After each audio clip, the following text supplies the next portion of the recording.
Wabarakatuh. Alhamdulillahil karim, ar-Rahman alamal Qur'an, halaqal insana alamal bayan. Asyhadu an la ilaha illallah wahdahu la syarikalah wa asyhadu anna Muhammadan abduhu wa rasuluh. Allahumma shalli ala sayyidina Muhammad wa ala ali sayyidina Muhammad. Para bunda yang hadir dalam majelis ini, mudah-mudahan rawuh di sini senantiasa berada dalam kondisi sehat walafiat, dijaga oleh Allah dalam perlindungan kasih sayang Allah semuanya. Insyaallah.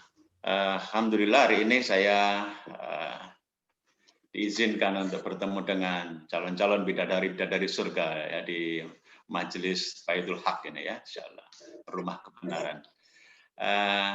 Hari ini ada tema yang disampaikan kepada saya sebagai narasumber, yakni terkait dengan asuransi langit.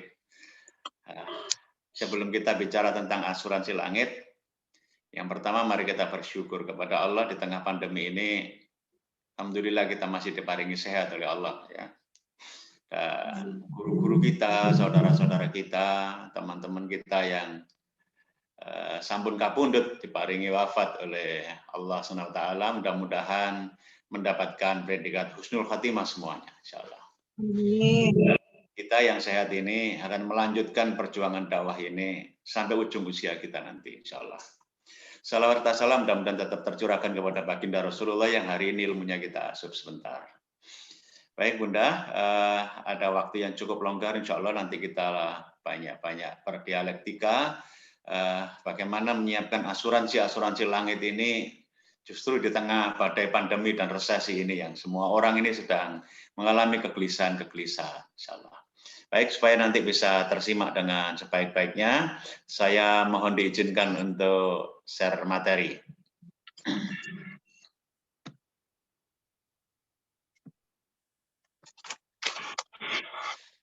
Alhamdulillah.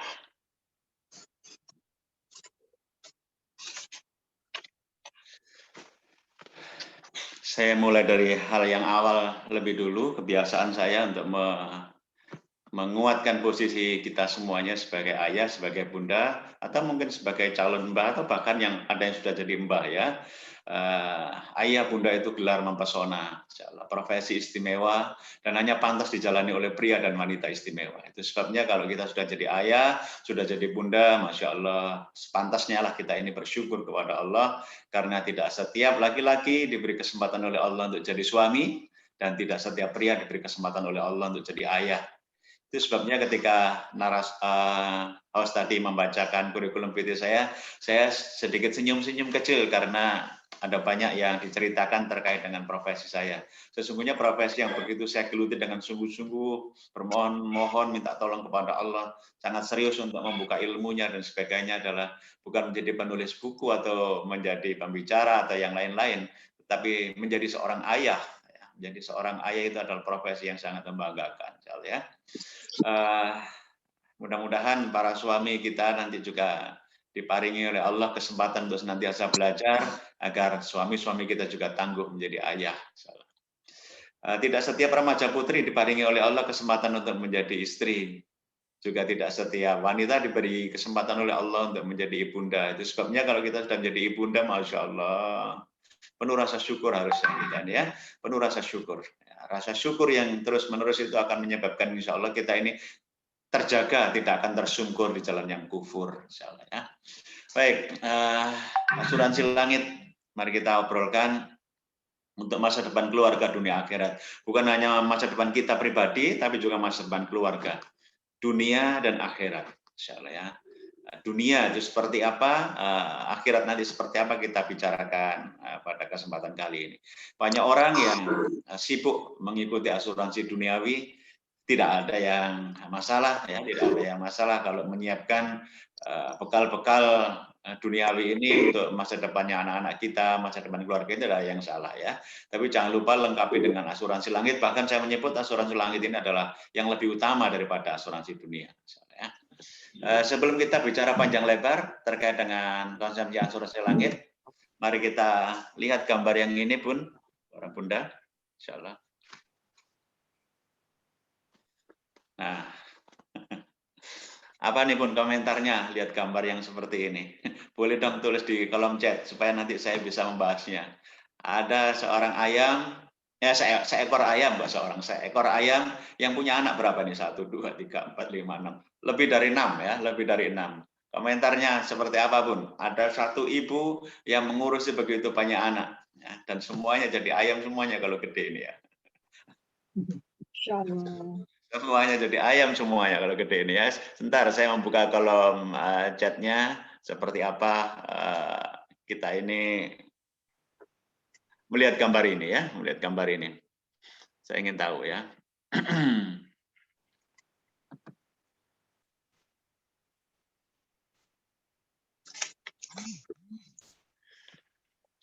Yalah.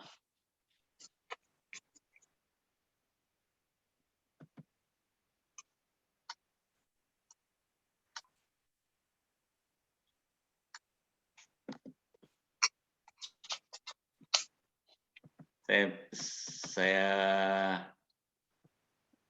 nikmati dulu ya, kolom chatnya saya nikmati dulu. Bagaimana komentar-komentar? Super, super Mami. Masya Allah, kasih sayang induknya luar biasa, Masya Allah ya. Pengayom anak-anak, ya Allah. Pengayom anak-anak, Masya Allah. Melindungi anak-anaknya, Masya Allah. Betapa dahsyatnya ya. Betapa dahsyatnya gambar itu memberi inspirasi sampai kita bisa menuliskan inspirasi-inspirasi di sini ya. Gambaran induk ayam yang melindungi anak-anaknya. Intinya adalah induk ayam yang bekerja luar biasa dan induk ayam ini tidak jelas punya rumah atau tidak, tapi semua anak-anaknya berhasil menjadi ayam yang dewasa semuanya ya. Baik, mari kita bahas bagaimana kita bisa mengambil inspirasi dari gambar ini. Saya cerita sebentar ini ya, supaya nanti bisa memantik diskusi. Suatu ketika saya ini pernah pagi-pagi jam 3:30 berangkat mengisi kajian di daerah Porong ya, Sidoarjo. Ketika berada di tepi sungai Porong itu, pelan-pelan mobil saya lewat perkampungan karena tempat kajiannya di tengah-tengah perkampungan. Nah, 3:30 itulah saya melihat ada pemandangan yang sangat menginspirasi saya. Jalanan masih sangat sepi sekali, sangat sepi sekali. Banyak penduduk yang masih terlelap tidur. Tapi saya melihat di jalanan yang sedang kami lewati bersama supir saya itu ada ayam-ayam yang sudah bangun. Ayam-ayam yang sudah bangun. Ya Allah. Ayam-ayam bangun sebelum subuh. Sementara manusia belum tentu bangun sebelum subuh. Dan hebatnya, saya lihat ada pejantannya yang gagah perkasa itu mengepak-ngepakkan sayapnya, buak-buak-buak. Dan kemudian berteriak-teriak dengan suara khasnya, membangunkan istri dan anak-anaknya untuk menyambut keberkahan ilahi Robi di saat pagi-pagi hari itu. Makanya saya jarang sekali melihat ada ayam yang mati kelaparan.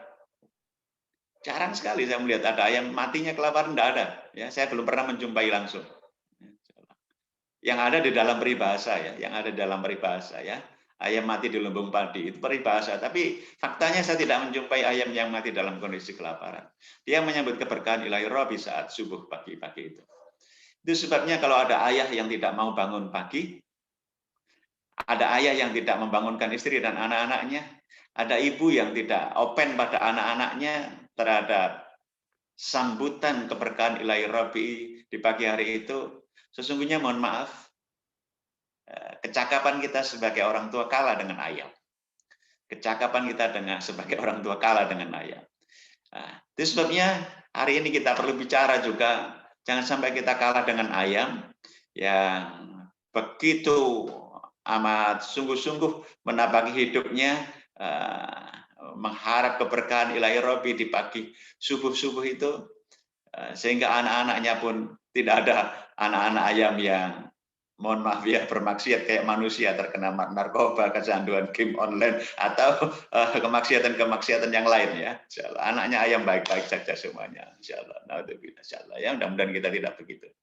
Baik, mari kita bahas satu persatu. Ini kondisi kita pada saat pandemi maupun tidak saat pandemi ya. Ada kondisi-kondisi tertentu yang seperti ini. Kalau kita mau membuat keluarga kita menjadi keluarga yang istimewa, kita perlu perubahan mendasar dari karakter yang ini. Sesungguhnya manusia diciptakan bersifat keluh kesah lagi kikir. Betapa banyak orang-orang yang berkeluh kesah. Pada saat pandemi keluh kesahnya luar biasa. Mengeluhkan anak-anaknya. Mengeluhkan SPP-nya anak-anaknya. Ya. Ada banyak yang berkeluh kesah.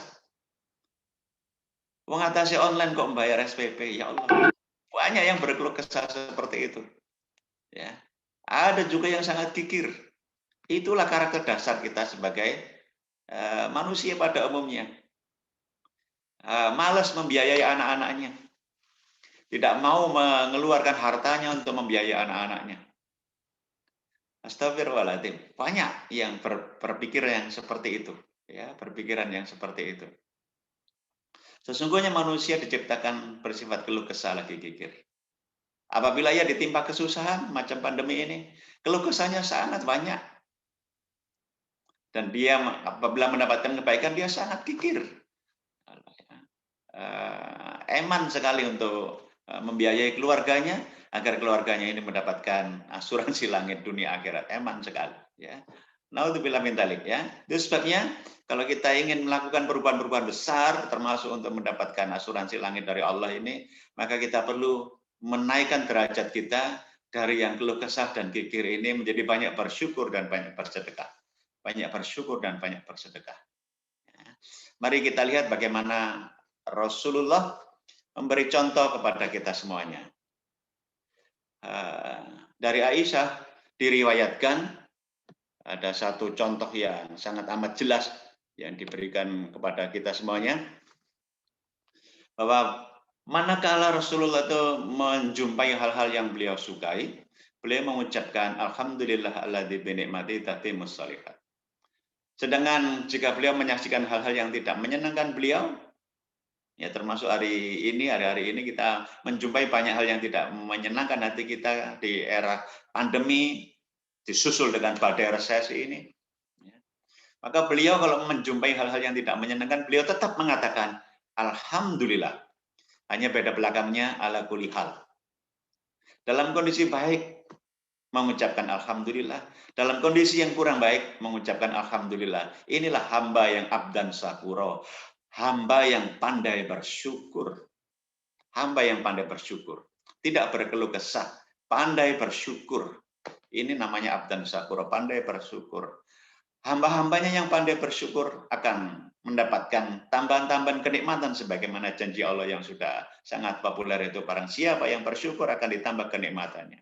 Barang siapa mensyukuri kehadiran anak-anaknya akan ditambah kebaikan-kebaikan anaknya itu, kesalihan anaknya. Barang siapa yang mensyukuri kebaikan suaminya akan ditambah-tambah oleh Allah. Begitu juga mensyukuri kebaikan istri. Begitu juga mensyukuri banyak hal. Insya Allah, kebaikan-kebaikan itu akan ditambah-tambah. Sayangnya, ada banyak yang justru lebih sering, lebih lebih secara otomatis lebih banyak yang berkeluh kesah. Itu sebabnya pada saat pandemi ini, sebagaimana requestnya sebagian panitia menginginkan bahas tentang pandemi ini, maka pandemi ini kita harus lebih banyak bersyukur. Lebih banyak bersyukur. Kalau kita menjumpai hal-hal yang tidak sedap di era pandemi ini, mari kita ucapkan alhamdulillah ala kulli hal. Orang-orang yang pandai bersyukur, orang-orang yang pandai bersyukur di situasi yang pelik dan rumit merupakan pertanda bahwa orang itu layak mendapatkan pertolongan dari Allah SWT. Pandai bersyukur. Pandai bersyukur itu adalah pangkal kebaikan. Bersyukur. Jika mendapatkan kebaikan yang benar-benar kita sukai, kita mengucapkan alhamdulillah alladzi bi ni'matihi tatimmus shalihat. Manakala kita mendapatkan kerepotan-kerepotan atau kesusahan atau ketidaknyamanan, bukan keluh kesah yang kita ucapkan, tapi alhamdulillah ala kulli hal. Jangan sampai ketika ditanya kabar tentang anaknya kita berkeluh kesah. Ditanya tentang kabar pekerjaannya, kita berkeluh kesah. Ditanya kabar tentang kondisi keluarganya, kita berkeluh kesah. Ucapkan insya Allah, alhamdulillah ala kulli hal, manakala kaum muslimin muslimat di Indonesia ini mengucapkan alhamdulillah ala kulli hal, terbiasa mengucapkan seperti itu, insya Allah pertolongan Allah sungguh sangat dekat. Ya. Baik, sebagaimana kebiasaan saya di berbagai tempat, sebagai awalan saja, mohon dibuka kolom chatnya semuanya, kolom chat dibuka lagi. Tolong semuanya menuliskan di kolom chat alhamdulillah ala kulli hal, karena ini sedang direcord sehingga nanti akan menjadi apa ya, recording kebaikan kita semuanya, insyaallah ya. Mari kita ucapkan alhamdulillah ala kulli hal di kolom chat, semuanya mengucapkan yang seperti itu, sehingga pantaslah bagi kita ini untuk nanti diberi kemudahan-kemudahan oleh Allah, diberi asuransi yang bisa dicairkan, ya, asuransi langit yang bisa dicairkan di dunia maupun di akhirat, ya. Moga semuanya ya, jangan ada yang terlewat. Sayang sekali kalau kita dalam majelis ini tidak mengucapkan rasa syukur kepada Allah. Dan dalam situasi pandemi ini, ucapan syukur yang lebih tepat, dalam situasi resesi ini, yang mencari nafkah kadang-kadang juga lebih sulit, insya Allah ya. Yang punya gaji di kantor kadang-kadang juga mendapatkan potongan-potongan gajinya, insya Allah ya, dan sebagainya, ya, insya Allah. Kita ucapkan alhamdulillah ala kulli hal. Alhamdulillah ala kulli hal. Alhamdulillah ala kulli hal itu berarti segala puji bagi Allah dalam setiap keadaan. Segala puji bagi Allah dalam setiap keadaan itu artinya alhamdulillah ala kulli hal. Sehingga kondisi apapun kita senantiasa bersyukur kepada Allah, ya, bersyukur kepada Allah. Jadi kalau ada sahabat kita, insya Allah ada sahabat kita yang mungkin lagi isoman, insya Allah, ketika ditanya, piye kabare, insya Allah, dan beliau ternyata menjawab, alhamdulillah ala kulli hal, nah itu kita mesti peka, ini isomannya belum selesai. Ini. Tapi kan sudah ada alhamdulillah ala kulli hal, insya Allah ya. Ketika ada sahabat kita yang kemudian kita tanya, kemudian menjawab juga alhamdulillah ala kulli hal, kita mesti peka. Ada sesuatu yang perlu kita tolong dari teman kita itu, ya. Alhamdulillah. Kodenya kode baik nih, alhamdulillah. Tapi kita paham betul bahwa beliau sedang menghadapi situasi yang kurang nyaman buat tadinya, ya. Alhamdulillah ala kulli hal. Mudah-mudahan ucapan kita bersama-sama di kolom chat ini alhamdulillah ala kulli hal ini, insyaallah ya, yang disaksikan oleh malaikat di sekitar kita ini menjadikan pertolongan Allah layak untuk kita akses, untuk kita dapatkan. Ya. Alhamdulillah ala kulli hal. Wabah menyediakan dua pilihan. Ya, wabah menyediakan dua pilihan. Kita mau dapat rahmat atau mau dapat laknat. Cuman itu. Ya. Jika kita ini di situasi wabah ini, makin taat kepada Allah, maka sesungguhnya ini wabah ini bagian dari rahmat Allah. Tapi jika dalam situasi wabah ini kita makin banyak berkeluh kesah, makin banyak buas bermaksiat, maka sesungguhnya ini laknat bagi kita. Tinggal dipilih saja. Mau dapat rahmat atau dapat laknat. Caranya adalah kalau kita makin taat kepada Allah, insya Allah rahmat yang kita dapatkan. Tapi kalau kita makin buas bermaksiat kepada Allah, makin malas-malasan beribadah, iya ini bagian dari laknat. Ini bagian dari laknat kalau kita puas bermaksiat kepada Allah. Dalam bahasa yang lebih duniawi, wabah itu menyediakan dua pilihan. Sehat atau wafat, gitu aja. Sehat atau wafat. Nah, kalau kita diberi sehat, semestinya kita ini, yang sehat ini makin taat kepada Allah. Makin berani berkontribusi untuk memanggul jalan-jalan dakwah ini supaya dakwah itu tidak disapu oleh pandemi dan resesi ini. Kalau kita diparingi sehat, maka kita harus berani untuk makin taat kepada Allah dan berani berkomitmen untuk senantiasa setia di jalan dakwah ini. Dan makin banyak memproduksi amal saleh di era wabah ini. Dan kalau kita dipilih oleh Allah sebagai yang wafat, bersebab ketaatan kita dan amal saleh kita, mudah-mudahan ya wafat itu mendapatkan predikat husnul khatimah. Dua pilihan saja, mau sehat atau wafat. wafat. Kalau sehat, kita akan lanjutkan ketaatan dan kita akan teruskan dakwah ini. Kalau wafat, mudah-mudahan bersebab ketaatan dan amal saleh yang kita kerjakan, kita mendapatkan predikat husnul khotimah. Tidak perlu ada keresahan yang berlebihan. Ikhtiar tetap kita kerjakan dengan prokes yang sangat ketat, tetapi kita bersiap-siap untuk sehat atau untuk wafat. Kita harus siapkan ini. Jadi jangan sampai nanti kita bersiap-siap hanya untuk urusan prokes kesehatan, tapi kita tidak bersiap-siap untuk husnul khotimah. Sayang sekali, eman sekali ya. Mari kita bersiap-siap untuk itu. Mau mendapatkan rahmat atau laknat bergantung kepada ketakwaan kita.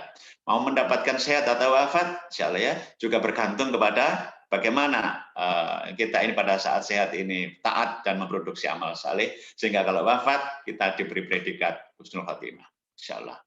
Nah, wabah ini atau pandemi ini memberi kabar tentang mati bertubi-tubi. Hampir setiap hari di masjid saya dengar dari rumah saya, pagi-pagi subuh, nanti yang diucapkan pengumuman-pengumuman besarnya adalah inna lillahi wa inna ilaihi raji'un. Setiap hari, ya, setiap hari. Hampir setiap hari media-media sosial kita termasuk WA, Facebook, IG dan sebagainya, itu juga dipenuhi berita-berita duka, berita-berita tentang mati.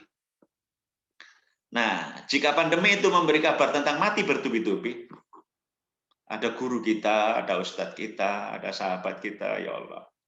Kita banyak kehilangan ustadz-ustadz yang ya menemani kita pada saat kita ini berhijrah menjadi orang yang jauh lebih baik.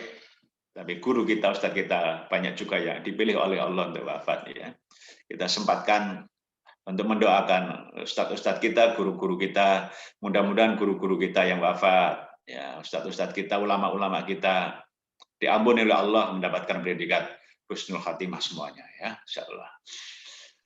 Amin ya Rabb. Jika pandemi itu memberi kabar tentang mati bertubi-tubi, maka catat baik-baik Bu, tidak ada di slide saya. Jika pandemi memberi kabar tentang mati bertubi-tubi, maka jangan memperjuangkan sesuatu yang tak bisa dibawa mati. Ya. Jangan mati-matian memperjuangkan sesuatu yang tak bisa dibawa mati. Ini sudah dekat sekali kabar-kabar seperti itu. Jangan mati-matian memperjuangkan sesuatu yang tak bisa dibawa mati. Apapun yang kita kerjakan, mungkin ada yang menjadi nakes di sini ya. Mudah-mudahan pekerjaan kita itu bisa kita transformasikan menjadi amal-amal kebaikan, amal-amal jariah yang bisa kita bawa mati. Kalau ada yang menjadi Pak RT, Pak RW, Bu RT, Bu RW dan sebagainya, mudah-mudahan kebaikan-kebaikan sosial kita itu bisa kita transformasikan sebagai satu sebentuk amal jariah yang bisa kita bawa mati. Yang bisa kita bawa mati ada 3. Nomor 1, sedekatun jariyatun, sedekah jariah. Nomor 2, ilmu yang manfaat. Dan nomor 3 adalah anak-anak yang solih yang bisa mendoakan orang tuanya. Ulangi ya, 3, sedekah jariah, memberi inspirasi, jangan kikir. Ilmu yang manfaat, memberi inspirasi agar kita ini semuanya hal yang kita kerjakan berbasis ilmu. Kita mau beribadah berbasis ilmu, kita mau bekerja berbasis ilmu juga. Dan yang ketiga adalah anak-anak yang solih yang mau mendoakan orang tuanya. Pastikan anak-anak kita solih. Jangan sampai anak kita 6 tidak solih semuanya. Astagfirullahaladzim. Tidak ada guna. Tapi kan repot Ustadz, mendidik anak-anak yang solih di tengah pandemi ini repot. Memang repot Bun, sangat repot. Sangat repot. Mendidik anak-anak untuk menjadi anak-anak yang solih itu sangat repot. Membutuhkan biaya yang sangat besar juga. Repot sekali. Tapi ingatlah wahai para bunda, kalau kita mau repot-repot di dunia, insya Allah kita tidak akan mengalami kerepotan besar di akhirat. Tapi kalau kita ini tidak mau repot-repot di dunia, kita akan mengalami kerepotan yang amat sangat besar di akhirat. Karena anak-anak pun bisa menuntut. Jangan sampai nanti anak-anak berteriak-teriak seperti ini pada pengadilan akhirat. Ya Allah, saya tidak mau, ya Allah masuk neraka. Kenapa? Saya dulu di dunia itu, ya Allah, tidak sholat. Ibu saya tenang-tenang saja. Mama saya tenang-tenang saja. Ketika di dunia itu, ya Allah, Saya tidak bisa membaca Al-Quran, ibu saya juga diam-diam saja. Ketika di dunia itu, ya Allah, kerudung saya buka, aurat saya tampakkan. Dan ibu saya juga tenang-tenang saja, ya Allah. Betapa repotnya ibu yang seperti itu di akhirat. Betapa repotnya ayah seperti itu nanti di akhirat. Maka kita perlu berrepot-repot di dunia ini. Memang di dunia tempatnya berrepot-repot. Insyaallah ya. Nanti kita akan menikmati kebahagiaan yang luar biasa di akhirat nanti ya. Insyaallah. Maka bersyukur di setiap keadaan.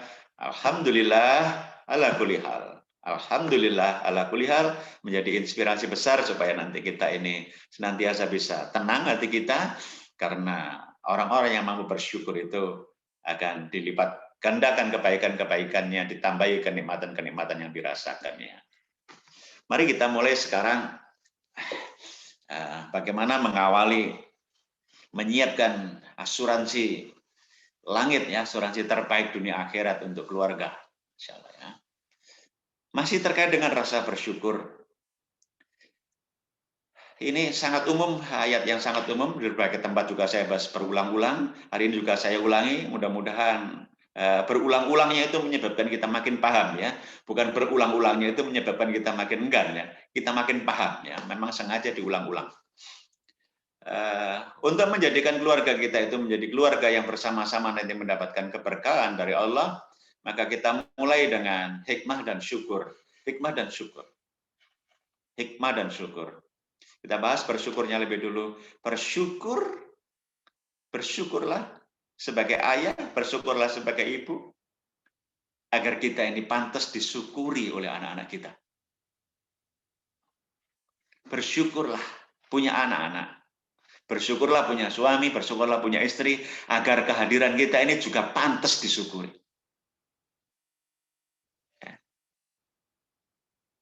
Jangan sampai hati kita ini jauh dari rasa syukur, sehingga kita pun kehadiran kita juga rasa-rasanya seperti kurang layak untuk disyukuri oleh keluarga kita. Naudzubillah min dzalik. Bersyukur, insyaallah. Bersyukur. Alhamdulillah. Nah, orang-orang yang bersyukur itu adalah orang-orang yang punya hikmah. Itu sebabnya dalam surat ayat ini, ayat 12 surat Luqman ini, disebut hikmah lebih dulu baru bersyukur. Hikmah itu ada 3 indikatornya. Imam Ibnu Katsir menyampaikan hikmah itu indikatornya ada 3. Nomor 1 punya pemahaman, nomor 2 punya ilmu, dan nomor 3 tutur katanya baik. Makanya orang-orang yang punya hikmah itu tutur katanya baik, ya, tidak kasar, tidak arogan. Ya. Orang-orang yang punya hikmah itu punya ilmu. Punya ilmu jadi kakek, punya ilmu jadi nenek, punya ilmu jadi ayah, punya ilmu jadi ibu, ya, punya ilmu jadi guru, Masya Allah. Punya ilmu jadi istri, punya ilmu jadi suami, punya ilmunya. Masya Allah, ya. Dan orang-orang yang berhikmah itu adalah punya pemahaman terhadap apa yang sedang dikerjakannya. Kalau dia menjadi ayah, dia paham bagaimana tumbuh kembangnya anak-anaknya. Kalau dia menjadi istri, dia paham bagaimana berkhidmat kepada suami. Kalau dia menjadi nenek, menjadi kakek, beliau paham betul terhadap bagaimana kondisi tumbuh kembang sang cucu itu. Mudah-mudahan kita diparingi oleh Allah hati yang berhikmah dan bersyukur. Berhikmah dan bersyukur. Nah, kita masuk ke sekarang sisi keluarganya. A'udzubillahi minasyaitonir rajim. Innallaha astafa Adama wa Nuh wa ala Ibrahim wa ala Imran alal alamin. Sesungguhnya Allah telah memilih Adam. Lihat bagaimana bahasa Al-Qur'an itu menggunakan sebutan. Sesungguhnya Allah telah memilih Adam, langsung sebut nama. Sesungguhnya Allah telah memilih Nuh, langsung sebut nama. Tetapi giliran sebutan Ibrahim ini tidak disebut langsung namanya, tetapi diberi embel-embel keluarga Ibrahim. Keluarga Ibrahim. Nah, kenapa kok disebut keluarga Ibrahim, kok tidak sesungguhnya Allah telah memilih Adam, Nuh, Ibrahim gitu? Nah, karena ada keistimewaan di dalam keluarga Ibrahim alaihissalam. Kita tahu dalam keluarganya Nabi Adam ada yang bermasalah, tercatat pembunuhan pertama terjadi pada keluarganya Nabi Adam. Di keluarganya Nabi Nuh ada masalah, anaknya juga masalah ya, anaknya Nabi Adam, anaknya Nabi Nuh juga ada masalah-masalah. ketidaktaatan. Tapi giliran pada keluarga Ibrahim ini ternyata lengkap. Ayahnya tangguh, ibunya tangguh, anaknya tangguh. Ayahnya beriman, ibunya beriman, anaknya beriman. Lengkap. Alhamdulillah kita mendapatkan keteladanan yang luar biasa dari keluarga Nabiullah Ibrahim alaihissalam. Ya. Bagaimana kisah singkat yang bisa kita ambil dari keluarga Nabiullah Ibrahim ini? Ada Ibunda Hajar. Ada Ibunda Hajar yang ditinggal oleh suaminya di tempat yang sangat tandus, di tempatnya sekitaran Ka'bah, waktu itu sangat tandus, tidak ada hotel, tentu saja zaman dahulu juga tidak ada mesin ATM, semuanya tandus. Dan kemudian sang suami ini mendapatkan perintah dari Allah untuk meninggalkan anak dan istrinya. Menguji apakah Nabiullah Ibrahim ini mencintai Allah atau malah memilih istri dan anaknya. Ujian cinta yang luar biasa berat ini, insya Allah. Maka kemudian Ibunda Hajar setengah apa istilahnya ya, setengah meninggikan suaranya, wahai suamiku, apakah engkau akan meninggalkan aku di sini bersama anakmu? Nabiullah Ibrahim berat untuk menjawabnya karena ini ujian yang sangat berat. Diulang kedua kali, apakah engkau meninggalkan aku di sini bersama anakmu? Karena tidak ada jawaban yang jelas, baru ditanyakan yang ketiga, apakah ini perintah Allah? Apakah ini perintah Allah? Baru Nabiullah Ibrahim ini menganggukkan, ya, ini perintah Allah. Maka ada jawaban yang sangat menggetarkan suasana. Ya. Kalau difilmkan itu mungkin malaikat tercengang, gitu ya, menunggu jawaban Bunda Hajar. Pasir dan angin itu berhenti berisik. Ya. Kalau didramatisasi ya. Kenapa? Karena menunggu jawaban Bunda Hajar yang sangat fenomenal, dan jawabannya adalah kalau memang ini perintah Allah, berangkatlah. Insya Allah ya, kita tidak akan disia-siakan oleh Allah. Nabiullah Ibrahim berangkat. Terus kemudian Ibunda Hajar memperjuangkan anaknya ini agar tidak mati kehausan. Berlarian di Bukit Safa Marwa yang situasinya benar-benar berbukit, bukan seperti sekarang yang landai seger rata itu ya. Benar-benar masih berbukit-bukit, berlarian Safa Marwa. Ini anak masih kecil, anak masih bayi. Anak masih bayi berarti belum lama melahirkannya, sudah penean bukit ini ya. Di dua bukit itu. Ya Allah. Berlari-larian untuk menyelamatkan anak ini. Dan di dua bukit itu ternyata Bunda Hajar tidak mendapatkan airnya. Pertanyaannya, ketika seorang ibu yang memperjuangkan hidup matinya anak ini, ya, supaya bisa bertahan hidup, di dua tempat yang tandus dan berlari-larian seperti itu, dan tidak mendapatkan hasil apa-apa di dua bukit itu, apakah ini dicatat oleh Allah sebagai perbuatan yang sia-sia? Ternyata tidak. Allah justru abadikan apa yang dilakukan Ibunda Hajar ini menjadi ritual sa'i. Bukan sesuatu yang sia-sia. Bukan sesuatu yang sia-sia. Itu sebabnya nasihat untuk para bunda, saya agak pelan-pelan nasihatkannya ini. Simak baik-baik, Bun. Jangan lelah memperjuangkan anak-anakmu. Meskipun kau pontang-panting ke sana kemari, dan rasa-rasanya belum melihat hasilnya, jangan lelah menjadi seorang ibu. Teruslah berjuang menjadi seorang ibu. Jangan berkeluh kesah menjadi seorang ibu. Jangan berputus asa menjadi seorang ibu. Teruslah perjuangkan anak-anakmu. Teruslah perjuangkan akidah anak-anakmu. Teruslah perjuangkan agar anak-anakmu taat pada syariat. Teruslah berjuang sebagai seorang ibu. Jangan lelah menjadi seorang ibu. Dan ketika Bunda Hajar berlarian di dua bukit ini, kemudian menghampiri anaknya. Dan Allah bayar kontan. Dicairkan ikhtiar ibu itu dengan munculnya mata air di kaki Ismail. Dekat sekali pertolongan Allah. tepat di kaki anaknya. Kontan pembayarannya Allah tepat di hadapan ibu dan anaknya. Masya Allah. Ibunda yang taat kepada Allah. Ibunda yang meyakini tidak akan disia-siakan oleh Allah. Diurus keperluannya oleh Allah. Kontan. Asuransinya dibayar langsung. Karena taat kepada Allah. Karena sungguh-sungguh meyakini Allah tidak akan menyia-nyiakan hidupnya. Dan terselamatkanlah Ibunda Hajar dan anaknya dari kematian yang mencekik karena haus yang sangat amat, sangat. Dan kalau kita datang pada saat umroh maupun pada saat haji ke sana dan menikmati air segarnya Zam-Zam itu adalah bagian dari keberkahan keluarga ini. Panjang sekali ya, keberkahannya sampai terasa sampai sekarang. Mari sungguh-sungguh kita memperjuangkan keluarga kita, anak-anak kita dengan satu kalimat taat syariat. Taat kepada Allah.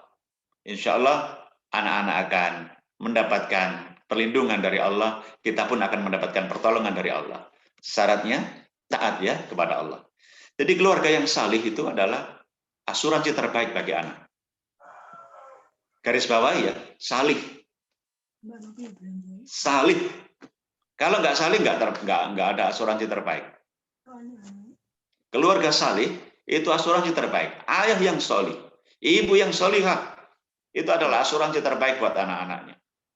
Bisa jadi ayah yang solih, ibu yang solihah itu tidak meninggalkan harta benda yang sangat banyak, tapi Allah yang Maha Kaya akan mengurusi anak-anak kita.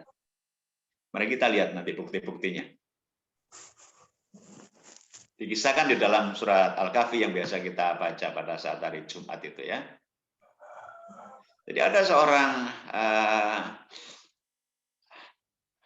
anak ya, anak yatim yang tinggal di sebuah kota, ya rumahnya itu sebagaimana kita dengar di berbagai kisah, dindingnya sudah hampir roboh. Terus kemudian ada yang memperbaiki dinding yang hampir roboh itu. Siapa? Nabi Khidir, ditemani Nabi Musa. Nggak main-main. Yang dihadirkan adalah orang yang luar biasa baik. Sang Nabi. Kenapa sang Nabi ini mau memperbaiki rumah anak yatim yang mau roboh itu? Salah satu penyebabnya itu adalah sedang ayahnya dulu, orang tuanya dulu adalah orang yang salih. Orang yang solih. Dihadirkan pertolongan oleh Allah. Bersebab apa? Ayahnya dulu itu loh, orang yang solih. Ayahnya orang yang solih. Itu sebabnya masa depannya anak-anak kita itu untuk mendapatkan kesejahteraan di dunia juga sangat bergantung kepada solih tidaknya orang tua. Karena solih tidaknya orang tua itu akan berpengaruh kepada pertolongan Allah. Berpengaruh pada pertolongan Allah. Ada kisah yang lain. Kisah ini terjadi pada zaman dinasti Bani Umayyah. Ada tokoh yang namanya Hisam bin Abdul Malik. Punya anak 11. Ada tokoh yang namanya Umar bin Abdul Aziz yang sangat populer. Sama-sama punya anak 11. Jadi kita bandingkan ini head to head. Ya, sama-sama anak 11. Hisam bin Abdul Malik ini mewariskan jatah warisan kepada anaknya 1 juta dinar. 1 juta dinar itu kurang berapa triliun ya sekarang ini ya, kurang lebih mungkin 2 triliunan ya per anak. Ya Allah luar biasa. Setelah itu anaknya Umar bin Abdul Aziz ini 11 anaknya mendapatkan jatah warisan 0,5 dinar, setengah dinar saja. Bukan 1000, bukan 1, 0, ya Allah. Padahal Umar bin Abdul Aziz ini adalah sang khalifah yang harusnya hartanya berlimpah. Tapi karena zuhudnya yang luar biasa ini, anak-anaknya ternyata mendapatkan jatah warisan yang sangat sedikit. Sementara Hisam bin Abdul Malik, anak-anaknya mendapatkan jatah warisan yang sangat berlimpah. Secara logika, secara logika, harusnya yang akan menjadi orang yang super kaya raya itu adalah anak-anaknya Hisam bin Malik.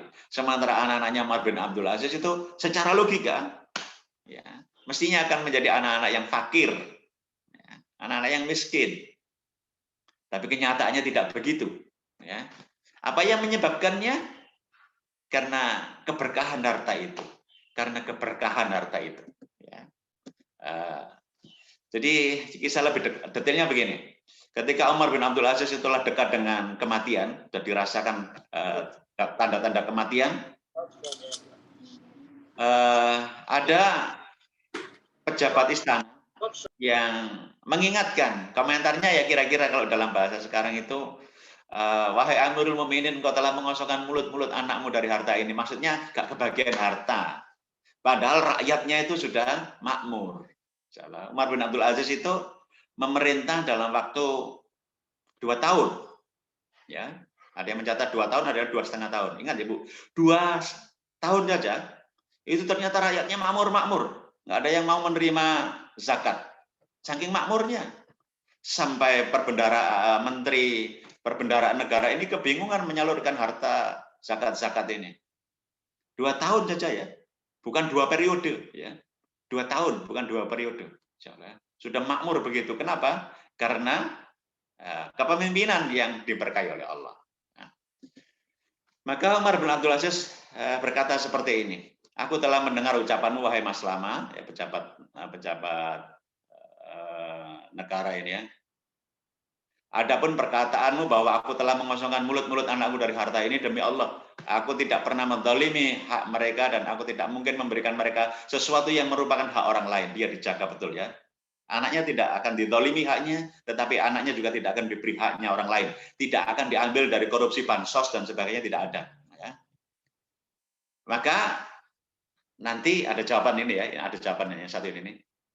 Anak-anaknya Umar bin Abdul Aziz itu didatangkan kemudian diberi penjelasan oleh sang ayah ini menjelang wafat itu tadi supaya tidak terjadi salah paham dan dijelaskannya begini, wahai anak-anakku ya, sebagaimana disampaikan oleh Mas Selamat tadi, sesungguhnya aku tidak menzalimi kalian semuanya.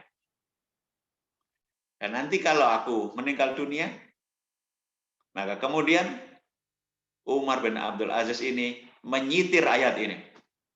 Nah, ini bisa kita hafalkan supaya nanti kalau kita ini bersiap-siap meninggal dunia itu kita bisa menasihati anak kita dengan cara begini. Inna waliyallahu ladzi nazzalal kitaba wa huwa yatawallas sholihin. Sesungguhnya pelindungku ialah Allah yang telah menurunkan Alkitab, Al-Qur'an ini, dan Dia melindungi orang-orang yang saleh. Dia melindungi orang-orang, melindungi, menggaransi, menjamin orang-orang yang saleh. Kita nabung di bank saja, katanya dilindungi oleh lembaga penjamin simpanan saja, kadang-kadang muncul kasus-kasus tertentu. Ini yang melindungi orang-orang yang saleh, yang menjamin, ya, itu adalah Allah langsung. Betapa dahsyatnya asuransi ini. Melindungi, menjamin orang-orang yang saleh ini. Karena itu kalau ayah sudah saleh, orang tua sudah saleh, apalagi anak juga saleh, ya Allah, terlindungi, tercover. Ya. Jadi ternyata anaknya Umar bin Abdul Aziz dan Hisam bin Malik itu tadi adalah anaknya Umar bin Abdul Aziz yang cuma 0,5 dinar tadi, ternyata tumbuh menjadi anak-anak yang hartawan dan dermawan. Hartawan dan dermawan. Sebaliknya, anaknya Hisam bin Malik tumbuh menjadi orang-orang yang biasa-biasa saja. Nah, kenapa bisa begitu? Karena ayat tadi itu bekerja. Ayat itu bekerja pada keyakinan sungguh-sungguh orang tua yang memasrahkan hidup matinya, kesalihan ini kepada Allah. Allah yang mengurusi, Allah yang menjaga, Allah yang menolong anak-anak sepeninggalnya. Begitulah asuransi langit itu.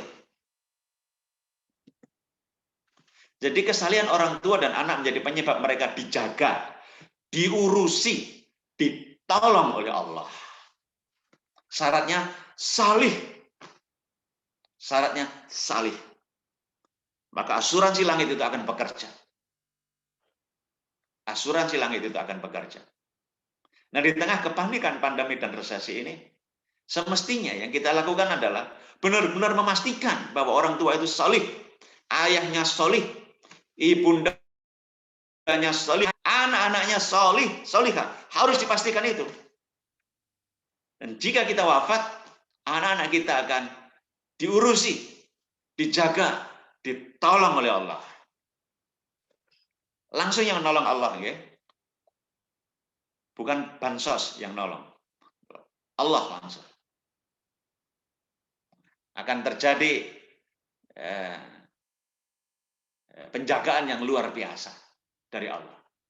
Jadi Umar bin Abdul Aziz itu menggunakan asuransi langit. Dengan ayat yang saya bacakan tadi. Keyakinannya sangat mantap kepada Allah. Walaupun 0,5 dinar. Bagi anak laki-laki, kalau anak perempuan berarti setengahnya lagi. Maka ayat ini akan bekerja bersebab orang tuanya saleh dan anak-anaknya saleh. Maka kepanikan kita akan menjadi lebih reda di era pandemi dan resesi ini. Manakala kita sudah melihat anak-anak kita saleh, sudah melihat suami kita saleh, dan suami juga melihat istrinya salihah. Insya Allah, kepanikan sudah tidak perlu berlebih-lebihan. Ya. Ikhtiar tetap kita lakukan dengan sungguh-sungguh, tapi kepanikan sudah menjadi mereda. Sebagaimana nasihatnya Ibnu Sina, ya, insya Allah, ya, bahwa ketenangan hati itu adalah awal dari pengobatan yang baik. Insya Allah, ya, ketenangan hati. Lalu bagaimana mengecek kesalihan anak? Kita perlu mengecek kesalihan anak, ya. Sampai-sampai nanti kita menjelang meninggal dunia, kita perlu cek salihnya anak. Kita dapat inspirasi dari Al-Baqarah 123, kisahnya Nabi Yakub. Kisahnya Nabi Yakub yang menjelang meninggal dunia itu mengumpulkan anak-anaknya. Jadi mirip ya seperti Umar bin Abdul Aziz tadi, menjelang meninggal dunia dikelilingi oleh anak-anaknya. Dan Nabi Yakub juga mengecek kesalihan anak-anaknya tadi. Dengan sebuah pertanyaan yang sangat dahsyat. Hafalkan Bun, ya, insya Allah mudah-mudahan kita diberi kesempatan oleh Allah untuk mengecek kesalihan anak-anak kita sebelum kita meninggal dunia. Dengan sebuah pertanyaan, mata budu namim ba'di. Apa yang akan kau sembah nak sepeninggalku nanti? Setelah ayah meninggal, setelah ibu meninggal, apa yang kamu sembah? Lihat pertanyaannya, bukan mau bekerja di mana, bukan mendapatkan penghasilan dari cara apa, tapi pertanyaan yang paling mendasar itu adalah pertanyaan tentang keimanan. Apa yang kau sembah sepeninggal ayah, sepeninggal bunda nanti? Dan ketika anaknya itu menjawab dengan jawaban, aku akan menyembah Tuhan, wahai ayah, ya Tuhan nenek moyang kita Allah SWT, maka selesailah tugasnya seorang ayah itu. Ustaz Budi Asari malah memberi nasihat yang lebih ringan, ya. Kalau memang orang tua sudah solih, anak juga sudah solih, mau meninggal, ya meninggal saja. Gitu saja jawabnya, Masya Allah. Kenapa? Karena Allah yang menjaga, mengurusi. Masih tidak percayakah kalau Allah yang menjaga dan mengurusi ini? Salah. Masih ada keraguan kah? Kalau kita sediakan tabungan yang sangat besar, ya boleh-boleh saja, tidak apa-apa, itu baik. Ya.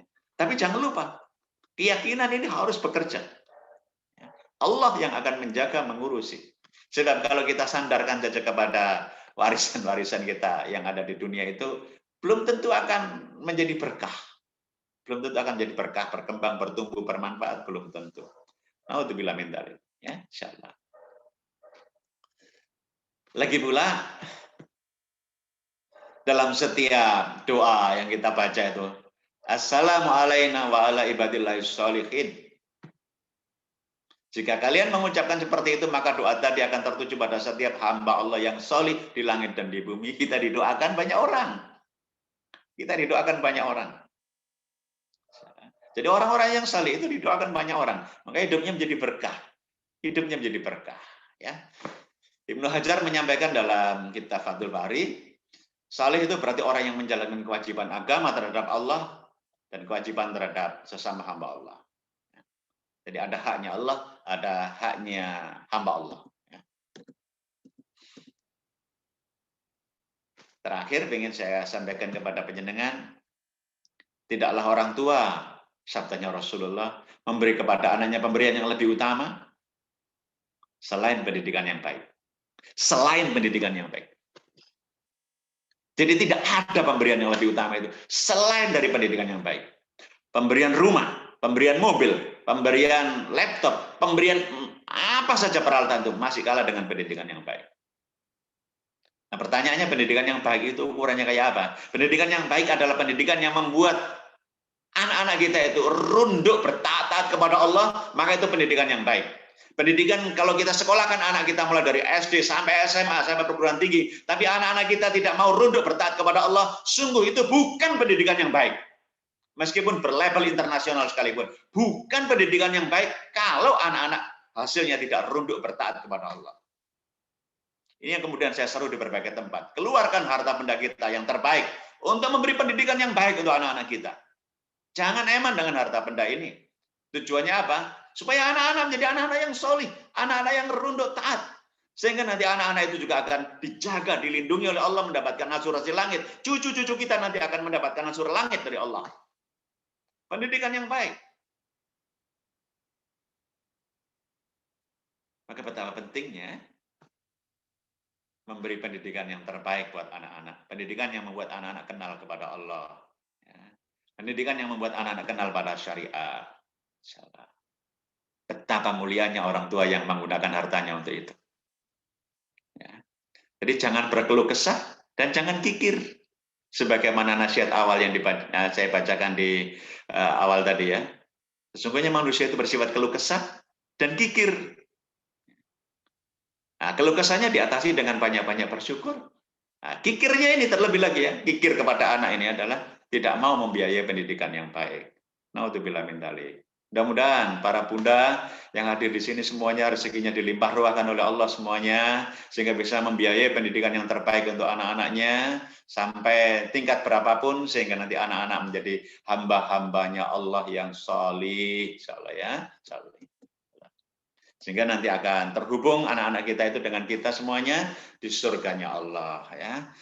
Sukses di dunia, mendapatkan keberkahan hidup di dunia, di akhirat nanti akan berkumpul dengan kita semuanya.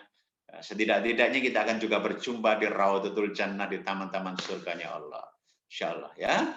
Begitu Bunda yang bisa saya sampaikan. Mudah-mudahan kita makin sungguh-sungguh di era pandemi dan resesi ini untuk makin menyiapkan keluarga kita, menyiapkan diri kita ini untuk mendapatkan jaminan, untuk mendapatkan perlindungan, mendapatkan asuransi terbaik, yakni asuransi langit dari Allah Subhanahu wa taala. Mari kita menjadi bunda yang solihah, menjadi ayah yang solih, kita didik anak-anak kita dengan pendidikan yang membuat dia menjadi anak-anak yang solih dan solihah, yang itu menyebabkan turunnya garansi dari Allah tadi ya, perlindungan. Bukankah kalau kita menggunakan istilah asuransi itu kan perlindungan berkali-kali perlindungan gitu ya dalam asuransi dunia itu. Nah ini perlindungannya nggak main-main, Allah langsung yang memberikan perlindungan. Nah, semoga yang hadir di sini semuanya, keluarganya, ya, anak-anaknya, suaminya, ya, semuanya nanti akan dijadikan oleh Allah, dimudahkan oleh Allah, mendapatkan hidayah, sehingga berani berjuang untuk menjadi orang-orang yang salih. Perjuangan yang utama.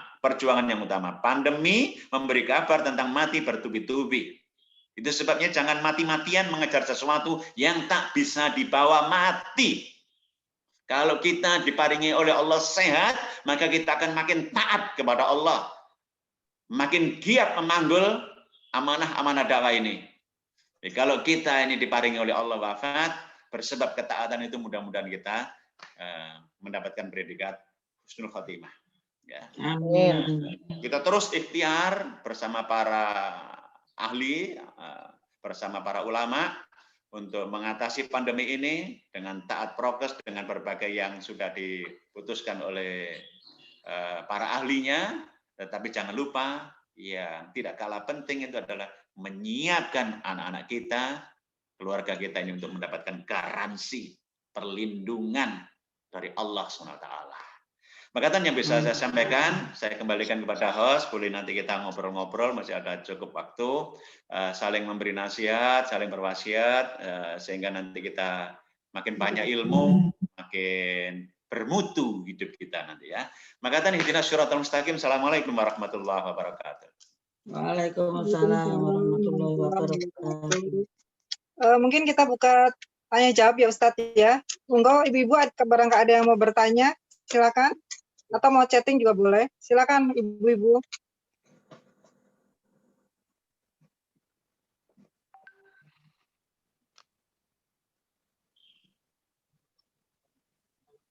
Silakan. Waryati. Yang monggo langsung aja Ibu. Ya. Gimana Bu Ustadz untuk mendidik istiqomah biar anak itu lurus di jalan Allah? Mohon maaf ini Bu Haryati tinggal di mana ya? Di Gunung Sari Indah, Blok TT. Alhamdulillah.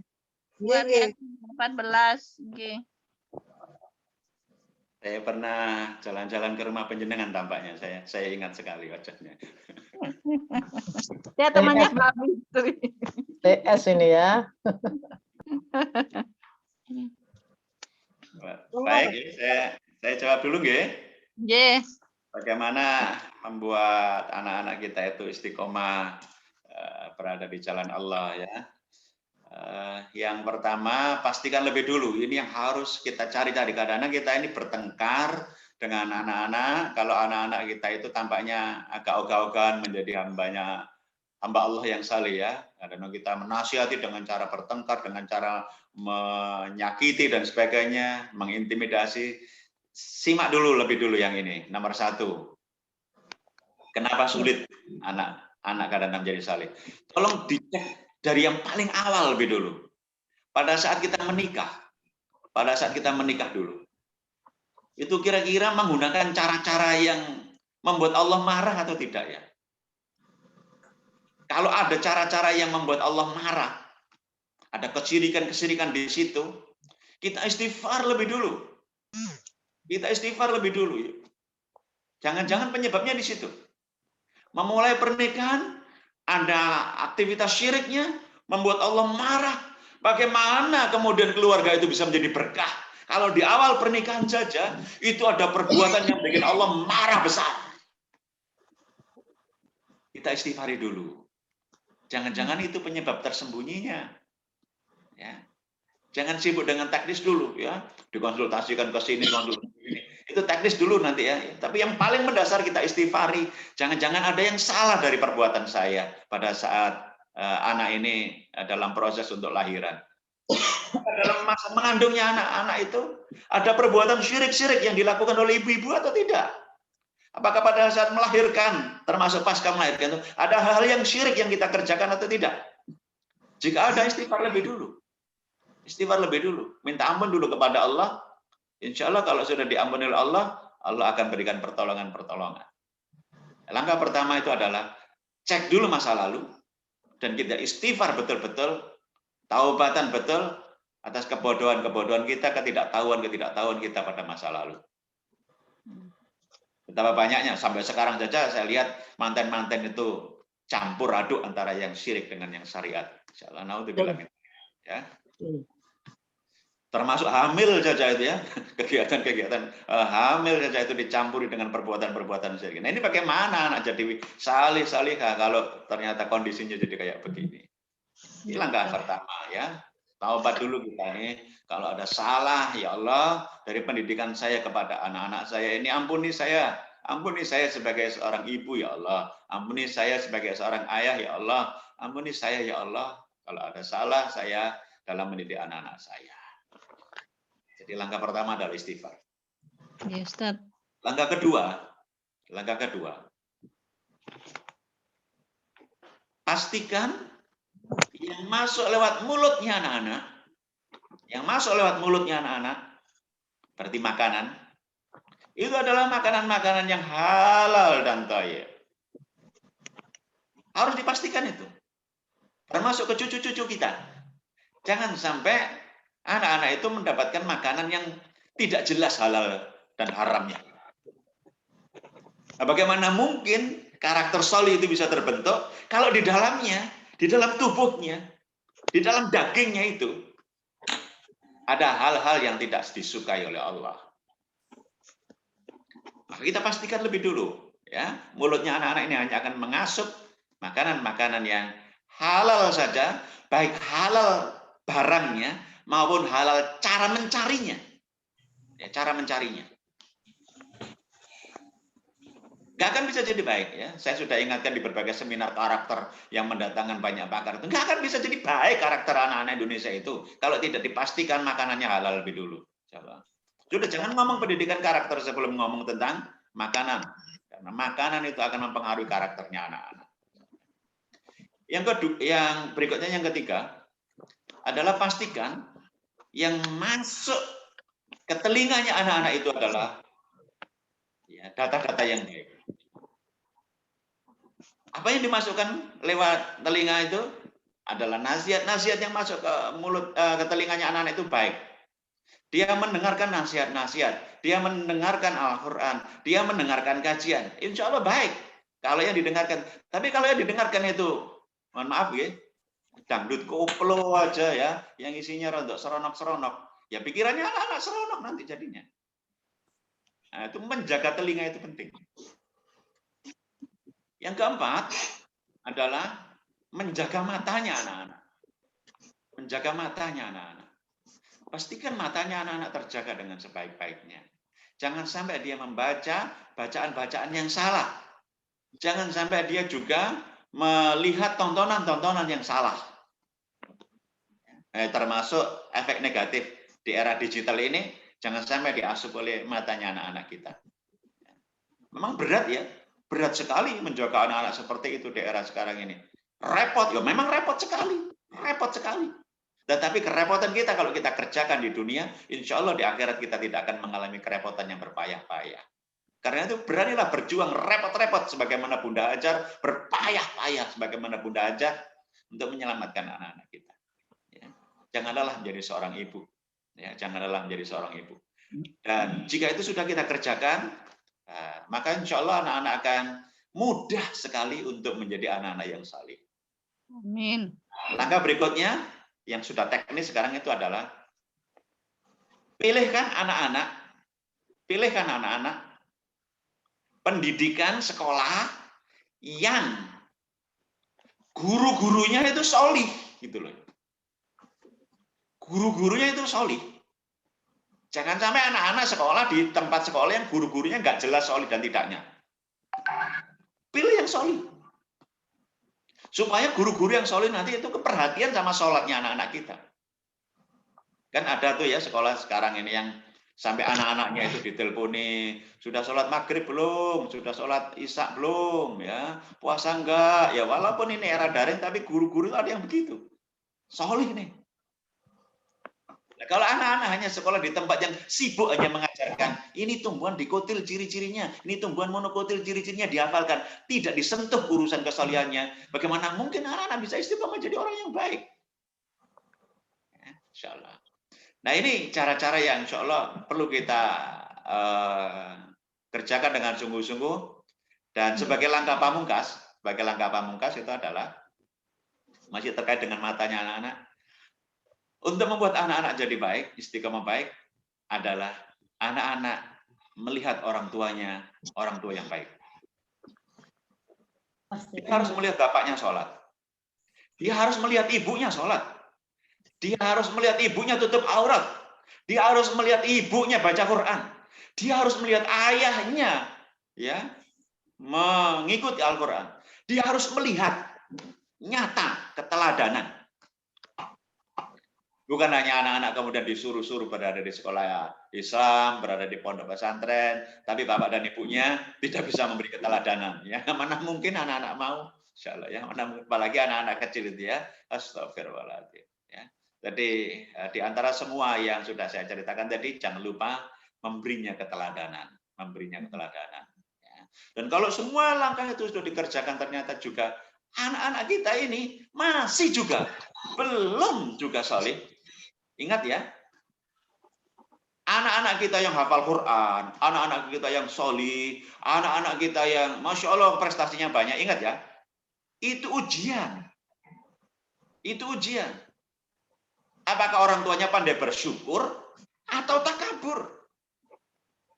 Kadang-kadang anak-anak kita ini masih SD, hafalannya sudah 10 juz. Harusnya bersyukur, tapi orang tuanya takabur. Pamer-pamer kemana-mana. Ya. Kemudian nyindir-nyindir anaknya orang lain. Insya Allah, anakku lebih 10 juz, anakmu piro? Gak jelas anakmu. Ya Allah, ini bagaimana? Orang tua yang tidak lulus ujian bersyukur ini. Karena takabur. Sementara kalau anak-anak kita ini sudah kita ikhtiarkan, mulai dari kita istighfar, perilaku kita masa lalu, sampai kita jaga mulutnya, kita jaga telinganya, kita jaga matanya, kita letakkan di sekolah yang guru-gurunya solih juga. Tapi anak kita juga belum solih, ini ujian. Apakah kita ini pandai bersabar, atau amarah kita mudah berkobar? Sudahlah, punyalah keyakinan itu. Mau bersyukur atau bersabar? Ini sama-sama ujian. Karena itu yang anaknya baik, tolong jangan takabur. Anaknya belum baik, sepanjang penjenengan sudah mengikhtiarkannya dengan jurus langit dan jurus bumi, maka penjenengan harus bersikap bersabar. Bersabar. Karena akan ada masanya anak itu nanti akan mendapatkan hidayah dari Allah. Apakah pada saat kita masih hidup, atau justru meninggal kita saat meninggal anak kita itu justru menjadi pemantik mendapatkan hidayahnya Allah. Akan ada pertolongan-pertolongan dari Allah. Ya, akan ada pertolongan-pertolongan dari Allah. Cuman masalahnya kan kita ingin ke susu gitu ya. Sekali nasihati mending langsung berubah gitu. Maunya kan kita begitu ya. Maunya ya enak saja langsung gitu. Ya, mengatakan mudah-mudahan itu bisa kita kerjakan, dimudahkan oleh Allah. Ustaz, atau Nur Ustaz, jazakallah khair. Insyaallah. Mungkin barangkali ada yang lain, ibu-ibu yang mau bertanya, monggo. Monggo ibu-ibu.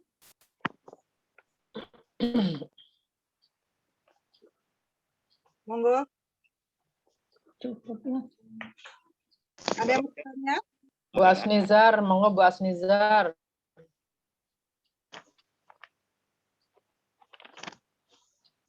Ustaz, ini kalau nggak ada yang bertanya, ini ada yang ditanya lewat chat, Ustaz. Iya, nggak apa-apa. Oke.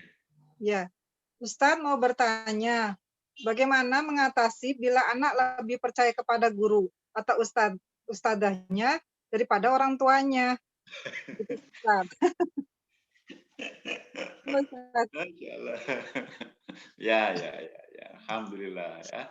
Baik, bagaimana caranya agar anak-anak kita ini juga mendengarkan nasihat-nasihatnya bundanya ya, bukan hanya gurunya saja. Ini biasanya terjadi pada anak-anak usia dini ya, termasuk anak usia SD ya. Misalnya gini, contoh sederhananya yang saya jumpai. Mamanya bilang ya, hari ini pakai baju pramuka. Anaknya bilang enggak, katanya ustazah itu kita pakai baju merah putih, enggak pramuka. Katanya ustazah itu, katanya ustazah, katanya guru. Nah, itu kadang-kadang kemudian kita jadi jengkel ya, kita jadi jengkel. Nomor 1, saya sarankan nomor 1. Jangan bermusuhan dengan guru dan jangan berebut pengaruh. Ya, bersinergilah dengan guru-guru. Karena guru-guru itu bukan kompetitor kita. Kan banyak orang tua yang keliru di masa pandemi ini. Tengkar sama gurunya ya. Jangan bertengkar dengan guru-guru, bersinergilah dengan guru-guru itu. Ya. Tampakkan di matanya anak-anak bahwa penjenengan itu hormat juga sama guru-guru. Dan jangan memandang guru-guru itu sebagai pekerja. Jangan memandang guru-guru sebagai pekerja. Pandanglah guru-guru itu sebagai mitra untuk mendidik anak-anak supaya anak-anak kita menjadi anak-anak yang solih dan solihah. Karena kalau pandangan kita sudah keliru terhadap guru, maka pandangan kita nanti akan menghasilkan, mohon maaf ya, ketidakberkahan pendidikan anak-anak. Saya baca dalam sebuah teks ya, yang sedang saya cari ini sebenarnya bukunya ya, tapi belum saya temukan. Ada satu kisah Syekh Abdul Qadir Jailani itu di dalam pembelajaran terhadap murid-muridnya, itu suatu ketika ada orang tua itu yang mengetahui pada saat Syekh Abdul Qadir Jailani itu makan bersama murid-murid. Murid-murid itu sangat takzim kepada sang Syekh ini. Diberilah kesempatan untuk menjemput makanan lebih dulu sang guru ini. Kemudian baru murid-muridnya. Tampaknya ada orang tua yang salah paham. Mengatakan kepada orang tua yang lain, memprovokasi orang tua yang lain, anak kita itu diperlakukan dengan makanan sisa-sisa. Astagfirullahaladzim. Maka muncullah kehebohan-kehebohan. Ada orang tua yang marah-marah dan melabrak sang Syekh tadi sampai mengatakan, aku kirim anakku ke sini untuk menjadi anak yang solid dan berilmu, bukan untuk menjadi pembantu atau menjadi seperti kucing. Maka sang Syekh bilang, kalau begitu ambillah anakmu. Diambil si anak ini. Ketika diambil si anak ini, di rumah, dalam perjalanan termasuk sampai di rumah, itu diuji anak ini dengan pengetahuan-pengetahuan oleh ayahnya. Ternyata pengetahuan-pengetahuan agamanya sangat mantap. Dia bukan pembantu, dia bukan budak. Insyaallah. Maka kemudian dibalikkanlah. Anak ini dikembalikan kepada sang Syekh untuk mendapatkan tambahan-tambahan ilmu. Tapi ketika dikembalikan, sang Syekh itu bilang begini, sebenarnya aku masih mau menerima anakmu. Sebenarnya aku masih mau menerima anakmu. Tapi ketika engkau suudon terhadap gurunya anakmu, Tidak ada berkah. maka keberkahan Allah atas ilmu anakmu sudah dicabut oleh Allah. Ya ini yang saya sedih terhadap banyak guru-guru, terhadap orang tua sekarang yang sedang salah paham terhadap guru-guru di sekolah. Yang suudon, seolah-olah guru-guru itu memperkaya diri pada saat pandemi ini. Yang banyak kalimat ya Allah, saya sedih. Yang saya sedihkan bukan si ibu tadi, bukan si bapak tadi. Tapi yang saya sedihkan anak ini. Mungkin anak ini akan tetap bisa mendapatkan ijazah. Mungkin anak ini akan tetap mendapatkan nilai 9 atau 10. Tapi kalau keberkahan ilmunya sudah dicabut oleh Allah, bagaimana mungkin anak ini jadi baik? Karena itu, wahai bunda, bersinergilah dengan guru-guru di sekolah. Jangan memperlakukan guru-guru itu hanya sebagai pekerja-pekerja di bidang pendidikan. Ya, ini kita harus hati-hati betul, hati-hati, ya, hati-hati betul, karena anak-anak kita itu menerima ilmu dari guru-guru kita, ya, bersinergi. Kalau sudah sering bersinergi, insya Allah yang namanya salah paham itu akan terminimalisasi.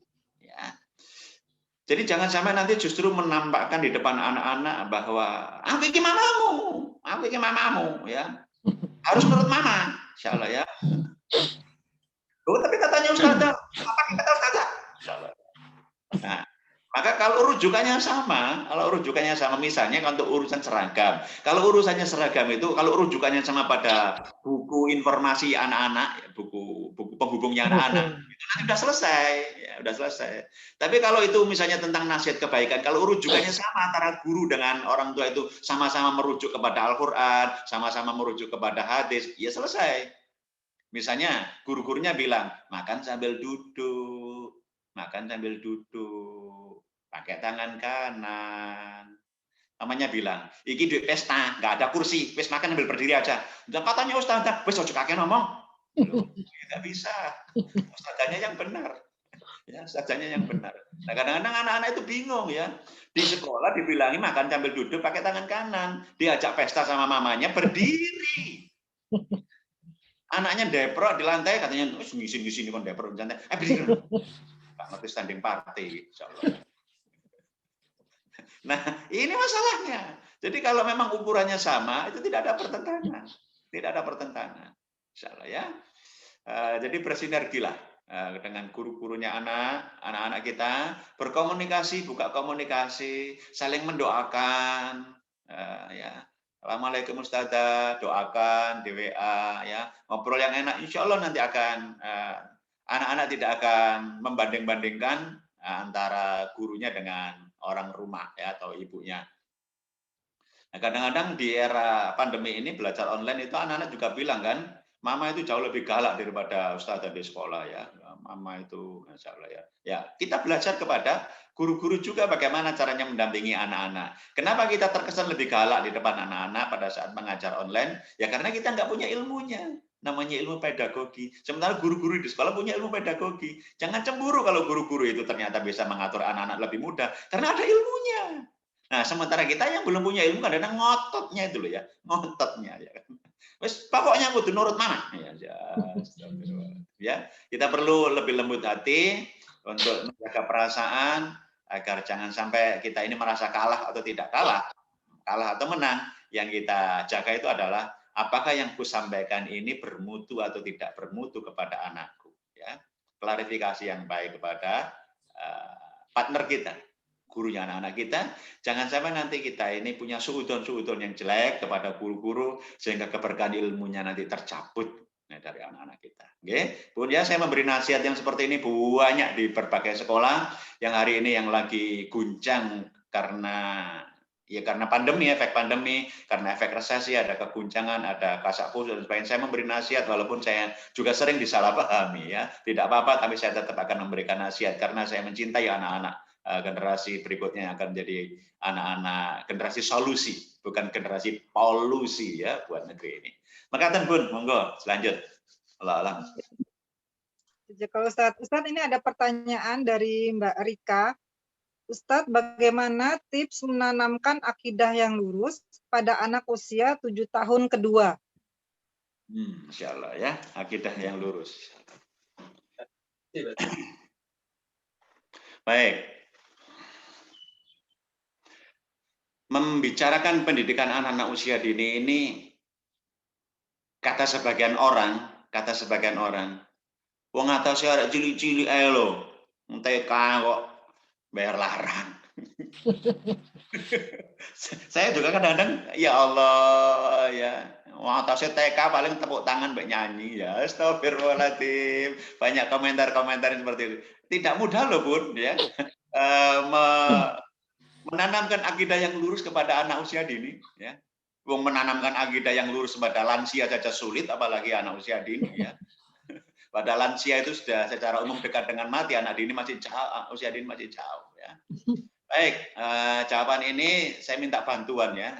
Di depan saya tidak sedang membawa. Yang dekat Al-Qur'an tolong dibuka Al-Qur'annya biar Al-Qur'annya menjawab. Surat apa, Tat? Surat Luqman.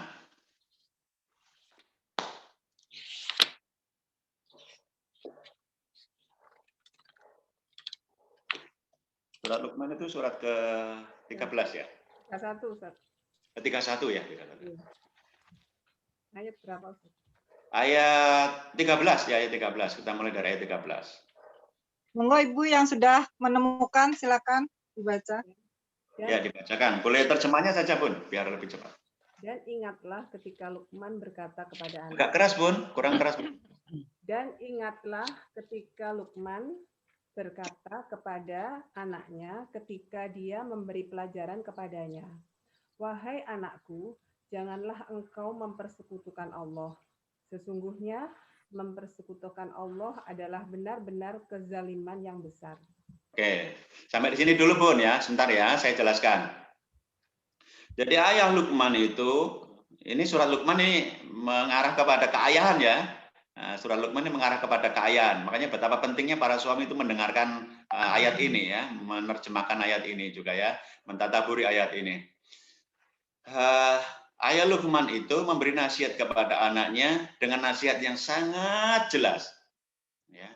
Nasihatnya adalah, wahai anakku, janganlah engkau mempersekutukan Allah, karena mempersekutukan Allah itu benar-benar kezaliman yang sangat besar. Saya bahas sekilas yang di sini dulu ya. Bahwa ternyata pendidikan ketauhidan itu yang pertama dan utama. Ketauhidan itu pertama dan utama. Bukan yang lain-lain. Ustaz, tapi kan ayat pertama yang datang itu Iqra. Iya, memang Iqra. Tapi kalimat lengkapnya adalah Iqra bismi rabbikal ladzi khalaq. Bacalah dengan menyebut nama Tuhanmu. Jadi membacanya anak-anak itu tujuannya adalah untuk mengenal Allah. Jangan sampai nanti anak-anak diajari membaca literasi panjang lebar, bacaan buku macam-macam, tapi bacaannya tidak mengenal Allah. Jadi literasinya itu literasi yang mengenal Allah. Jadi bismi rabbikal ladzi khalaq ini penting. Lihatlah juga kesalahan-kesalahan yang sering terjadi. Wahai anakku, jangan engkau mempersekutukan Allah. Sebagian orang yang mengikuti pendapatnya seseorang itu mengatakan, kalau sama anak-anak usia dini hindari kata-kata negatif. Hindari kata jangan, hindari kata, pokoknya negatif dihilangin ya. Saya terus terang tidak sepakat. Dan saya berani terang-terangan mengatakan itu salah pendapat itu. Kenapa? Karena Al-Quran memakai kata, ya bunayya la tusyrik. pakai kata jangan. Agar anak-anak punya rem yang sangat jelas. Apalagi untuk hal yang sangat besar kezalimannya. Pakai kata jangan. Karena Al-Quran pakai kata. Jangan kemudian kita latah, anak-anak kecil hindari kata jangan. Aduh, ya. Walaupun tampaknya itu ada risetnya, tapi kalau sudah nabrak Quran, sudah salah itu riset. Ya, ini keyakinan saya begitu. Jadi ketauhidan itu adalah hal yang utama dan pertama. Baik, ini ayat ke-13. Lanjut Bun, tolong dibacakan yang ayat berikutnya, ayat 14. Dan kami perintahkan kepada manusia agar berbuat baik kepada kedua orang tuanya. Ibunya telah mengandungnya dalam keadaan lemah yang bertambah-tambah dan menyapihnya dalam usia 2 tahun. Bersyukurlah kepadaku dan kepada kedua orang tuamu. Hanya kepada aku kembalimu. Baik. Lanjutannya dari akidah itu adalah paket hal yang besar sekali adalah bakti kepada orang tua. Jangan sampai jadi durhaka, karena durhaka kepada orang tua itu termasuk kezaliman yang sangat berbahaya juga. Itu sepaket, ya, sepaket. Ya bertauhid, ya berbakti. Insyaallah. Baik, lanjut berikutnya, Bun. Ayat ke berapa? 15. Dan jika keduanya memaksamu untuk mempersekutukan aku dengan sesuatu yang engkau tidak mempunyai ilmu tentang itu, maka janganlah engkau mentaati keduanya. Dan pergaulilah keduanya di dunia dengan baik, dan ikutilah jalan orang yang kembali kepadaku. Kemudian hanya kepadaku tempat kembalimu. Maka akan aku beritahukan kepadamu apa yang telah kamu kerjakan. Masya Allah. Nah ini syarat dan ketentuan berlaku. Kalau orang tua itu ternyata menyuruh untuk berbuat zalim, jangan diikuti. Tetapi pergaulilah mereka di dunia dengan baik. Nah, kalau kita ini punya orang tua yang rasa-rasanya belum dapat hidayah, pergaulilah mereka dengan baik. Tapi jangan diikuti. Jangan diikuti kalau sudah menyuruh-nyuruh kesirikan. Jadi pun taat kepada orang tua itu ada syarat dan ketentuan berlaku. Ya, syarat ketentuan berlaku. Kita mau mantu nih, ya. Orang tua kita masih ada dan orang tua kita menganjurkan dalam ritual mantu itu ada ritual kesyirikan. Perlakukan dengan baik orang tua kita, tapi jangan ikuti. Jadi taat kepada orang tua tidak mutlak ya. Insyaallah. Lanjut Bun, yang ke-16. Luqman berkata, wahai anakku, sungguh jika ada sesuatu perbuatan seberat biji sawi dan berada dalam batu atau di langit atau di bumi, niscaya Allah akan memberinya balasan. Sesungguhnya Allah Maha Halus, Maha Teliti. Masya Allah. Ini momentum yang ingin saya katakan pada penjenengan untuk menjawab pertanyaan tadi ya. Jika ada perbuatan sebesar biji sawi yang sangat kecil itu, baik itu di langit, kelihatan nggak kalau biji sawi itu di langit? Nggak kelihatan. Kalau berada di dalam batu, kelihatan nggak? Nggak kelihatan. Tapi Allah Maha mengetahui. Allah Maha mengetahui. Nah, bagaimana caranya membuat anak-anak kita itu akidahnya bisa lurus, tauhidnya jadi baik? Pakai yang ini ya. Allah Maha mengetahui. Jadi sampaikan misalnya begini kalau ada anak usia umur 7 tahun, kalau ada guru-guru di sini ya, saya kira sudah terbiasa menanamkannya seperti ini.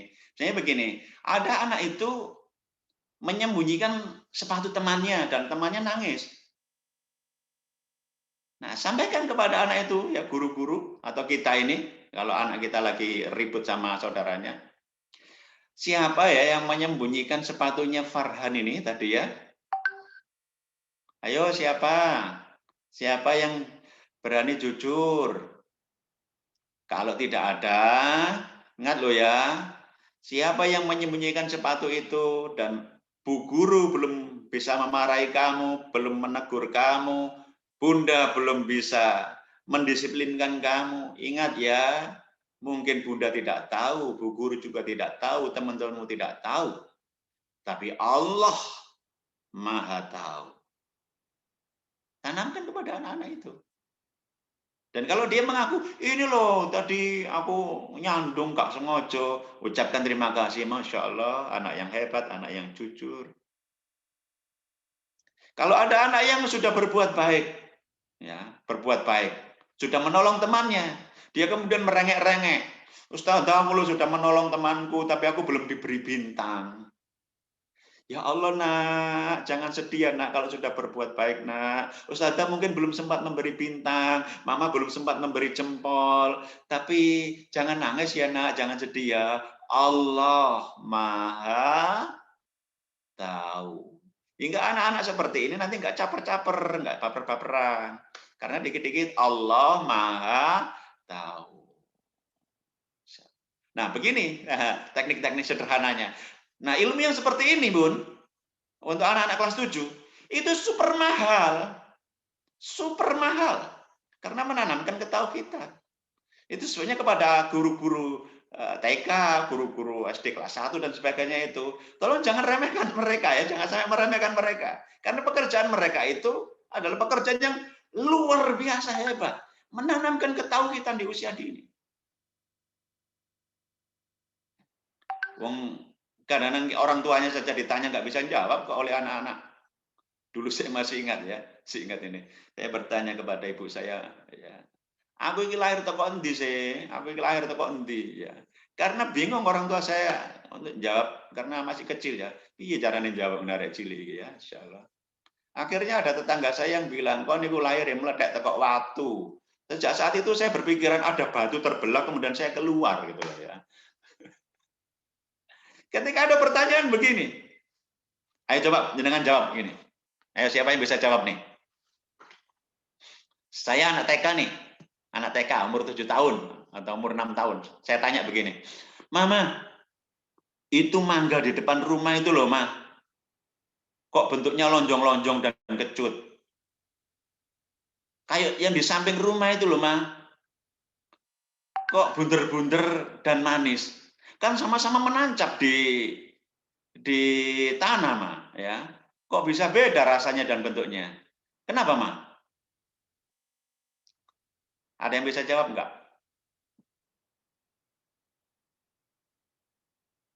Kok bisa, Ma, itu, Ma? Pohon di depan rumah itu lonjong-lonjong dan kecut, maupun mangganya. Yang di samping rumah itu sama-sama nancap di tanah, Ma. Di tanahnya Mama juga. Ya, di rumah ini juga. Kok itu hasilnya bunder-bunder dan manis? Kenapa, Ma? Anaknya kelas 6. Umur 6 tahun. Silakan, jangan mau keluarkan ilmu biologi macam apa? Ilmu botani dikeluarkan gimana? Ya, itu Allah yang maha kuasa, maha hebat ya, menciptakan tanaman itu meskipun dia itu berdampingan gitu, tetapi mempunyai rasa-rasa yang berbeda gitu. Masya Allah, Masya Allah. Jawabannya bagus sekali. Cukup dilus saja kepalanya anak itu dengan jawaban seperti ini. Begitulah Allah berkehendak. Sudah cukup, selesai. Dan jawabannya jawaban ketauhidan. Insyaallah ya. Jawabannya jawaban ketauhidan. Nah, untuk itu mari kita terus mengkaji ini tadi ya. Suratnya surat apa Bun tadi Bun? Surat 31 tadi Bun. Surat Luqman ya. Ayatnya mulai dari 12 sampai 19. Ya. 12 sampai 19. Itu adalah metodologi Qur'ani bagaimana mendidik anak-anak kita supaya punya ketauhidan yang mantap, punya akhlak yang baik, Masya Allah ya, punya adab yang bagus, ya, yang solih, itu sumbernya ada di situ. Terapkan secara urut mulai dari 12 sampai 19, insya Allah nanti anak-anak kita akan jadi anak-anak yang solih, solihah, insya Allah ya. Nah, sumbernya yang pasti-pasti saja ya, Al-Quran. Ya.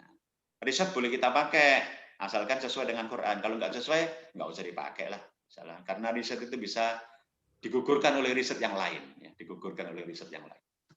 Maka saya kira kembali kepada host. Ya, kalau Ustadz, kalau satu lagi boleh ya? Ada yang bertanya nih satu lagi. Boleh. Masih cukup waktunya. Ini, ya insya Allah.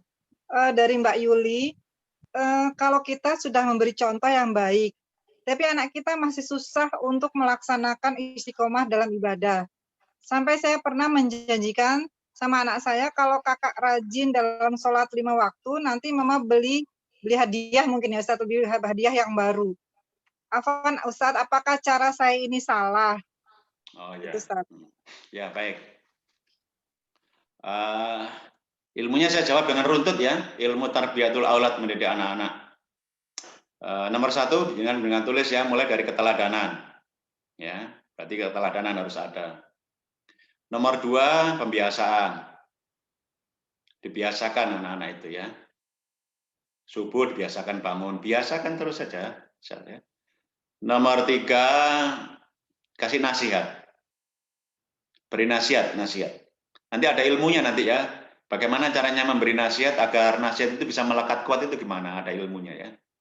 Ulangi, nomor 1 keteladanan, nomor 2 pembiasaan, nomor 3 beri nasihat. Nomor 4 adalah kontrol anak itu. Kontrol kebaikannya, terus dikontrol. Nomor 5, berilah sanksi atau apresiasi. Berilah sanksi atau apresiasi.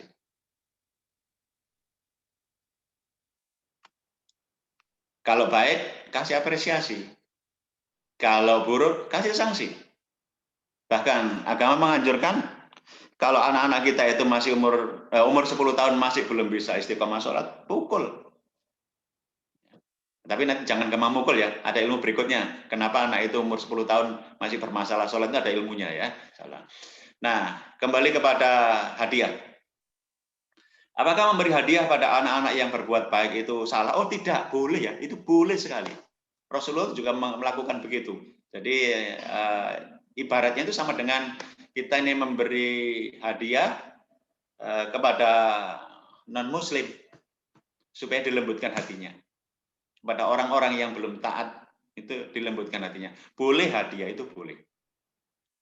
Boleh. Tetapi jangan sampai kecanduan hadiah gitu. Jangan sampai kecanduan hadiah. Nanti kalau kecanduan hadiah, khawatirnya anak itu akan terus naik derajat hadiahnya. Misalnya begini, oh kalau sehari ini sholat 5 waktu berarti 25.000. Ya. Terus besok lagi aku bosan masa 25.000, inflasi sudah menaik ini kok ya. Ganti lama kalau sholat 5 waktu ya naik 50.000. Naik terus ini Pak kecanduan berarti ya, nah itu kecanduan. Maka variasi kan apresiasi itu bukan hanya bentuk barang. Bukan hanya bentuk barang. Jadi hadiah itu bukan selalu bentuk barang ya. Apresiasi itu bukan selalu bentuk barang. Bentuk-bentuk yang lain variasikan. Misalnya nomor 1, jempol 2. Ini apresiasi yang hebat buat anak-anak. Adem hatinya. Jadi jangan pelit jempol, Bun. Anak kita sholat subuh. Nah, contoh ini, anak kita sholat subuh. Biasanya molor. Nah, ya dikongkon sholat subuh. Biasanya molor. Ini situasi di luar pandemi ya. Nah, suatu ketika anak itu tidak pakai diobrak-obrak, tidak pakai dicubit, tidak pakai dibentak-bentak, berangkat ke masjid pakai kopiah, insyaallah cakep, pakai sarung.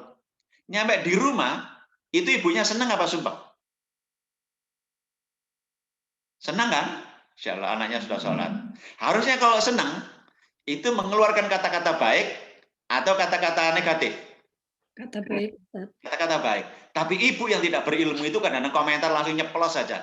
Tumben kan sholat subuh.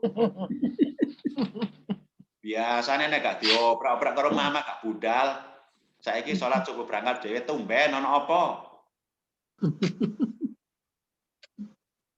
Nah, ini terus terang saja ya. Ini melukai perasaan anak-anak. Karena cara berpikir anak-anak itu masih pendek. Mikirnya jadi begini. Gak sholat itu diseneni. Sholat itu dibully. Jadi repot tuh ibu yang ini ya. Repot sekali tuh ibu yang ini. Nah, itu sebabnya kita mesti tahan nih omongan ya. Makanya hikmah itu tadi. Hikmah itu salah satu cirinya yang di dalam surat Luqman ayat 12 tadi ya. Hikmah dan syukur. Salah satu ciri hikmah itu adalah tutur katanya baik. Nah, kalau anak kita sudah pulang dari sholat subuh gitu, kuatkan dong dengan apresiasi. Misalnya, angkat jempol. Masya Allah, Alhamdulillah, anak solihnya mama, mudah-mudahan istiqomah ya Allah, mudah-mudahan istiqomah. Kalau perlu doakan di telinganya anak, ya Allah, jadikan anak saya ini ya Allah. Anak yang solih ya Allah. Doakan di telinganya anak-anak. Itu apresiasi yang luar biasa. Atau anak itu dipeluk, itu juga apresiasi. Jadi bukan hanya melulu barang, bukan hanya melulu barang.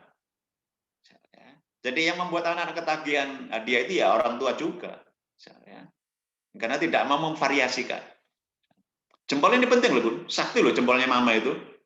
Jempolnya ayah itu sakti. Cuman sayang, ayah sama bunda itu jarang kasih jempol. Coba dengan lihat, jangankan anak-anak. Kita yang udah tua-tua saja loh kalau update status gitu, kalau nggak ada jempolnya itu rasanya gimana gitu ya, insya Allah ya. Tapi kalau ada jempolnya sampai 1000 itu kita senyum-senyum sendiri kadang-kadang. Ya Allah, yang tua-tua saja loh masih butuh jempol, apalagi anak-anak gitu ya. Jadi tidak salah memberi hadiah kepada anak-anak, tidak salah. Kami pun di sekolah yang kami kelola juga memberi hadiah kepada anak-anak yang rajin sholat. Dulu sebelum pandemi kami rajin untuk membuat gerakan subuh berjamaah. Kalau mungkin di sini ada guru-guru atau mungkin ada orang tua mungkin biasa dengan cerita ini. Anak-anak dan orang tuanya diajak untuk sholat subuh berjamaah di sekolah atau di masjid lain, rame-rame saat sekolahan, insya Allah. Dan anak-anak yang oleh pantauan guru-guru itu, oleh kontrolnya guru-guru, nomor 4 tadi kontrol keteladanan, ya, pembiasaan, nasihat, kontrolnya guru lewat buku-buku itu. Kalau ada anak yang 40 hari bisa sholat subuh berjamaah, tidak putus sama sekali. 40 hari berjamaah, tidak putus, dibuktikan dengan tanda tangan imam lewat buku kontrolnya guru tadi. Kita beri hadiah sepeda satu-satu. Sekolah beri hadiah sepeda satu-satu. Nah, senang sekali anak-anak itu. Senang sekali anak. Saya buktikan ya, ini terjadi di daerah Wiyung. Saya di daerah Wiyung. Jadi ketika saya pulang mengendarai mobil gitu, habis ceramah subuh berjamaah bersama anak-anak juga sudah mulai bawa sepedanya. Berangkat jam 3 pagi itu diantar mobil ayah, pulang dia dapat sepeda, dinaiki sendiri sama teman-temannya. Begitu saya lewat, saya sapa, "Assalamualaikum, sepeda baru ya?" Noleh semua anak-anak itu. "Hei, Ustaz Suhadi, Allahu Akbar, Allahu Akbar, Allahu Akbar." Senang sekali melihat saya bertakbir-takbir seperti itu kayak pahlawannya saja. Insyaallah, padahal bukan saya yang memberi hadiah. Saya hanya mengisi kajian subuhnya. Anak-anak senang sekali, tak terlupakan pengalaman itu. Bahkan ada wali murid yang sampai menangis bercucur-cucur air mata. Saya tahu wali murid saya itu berkecukupan duitnya banyak karena kalau haji juga haji plus ya, perusahaannya juga gede sekali.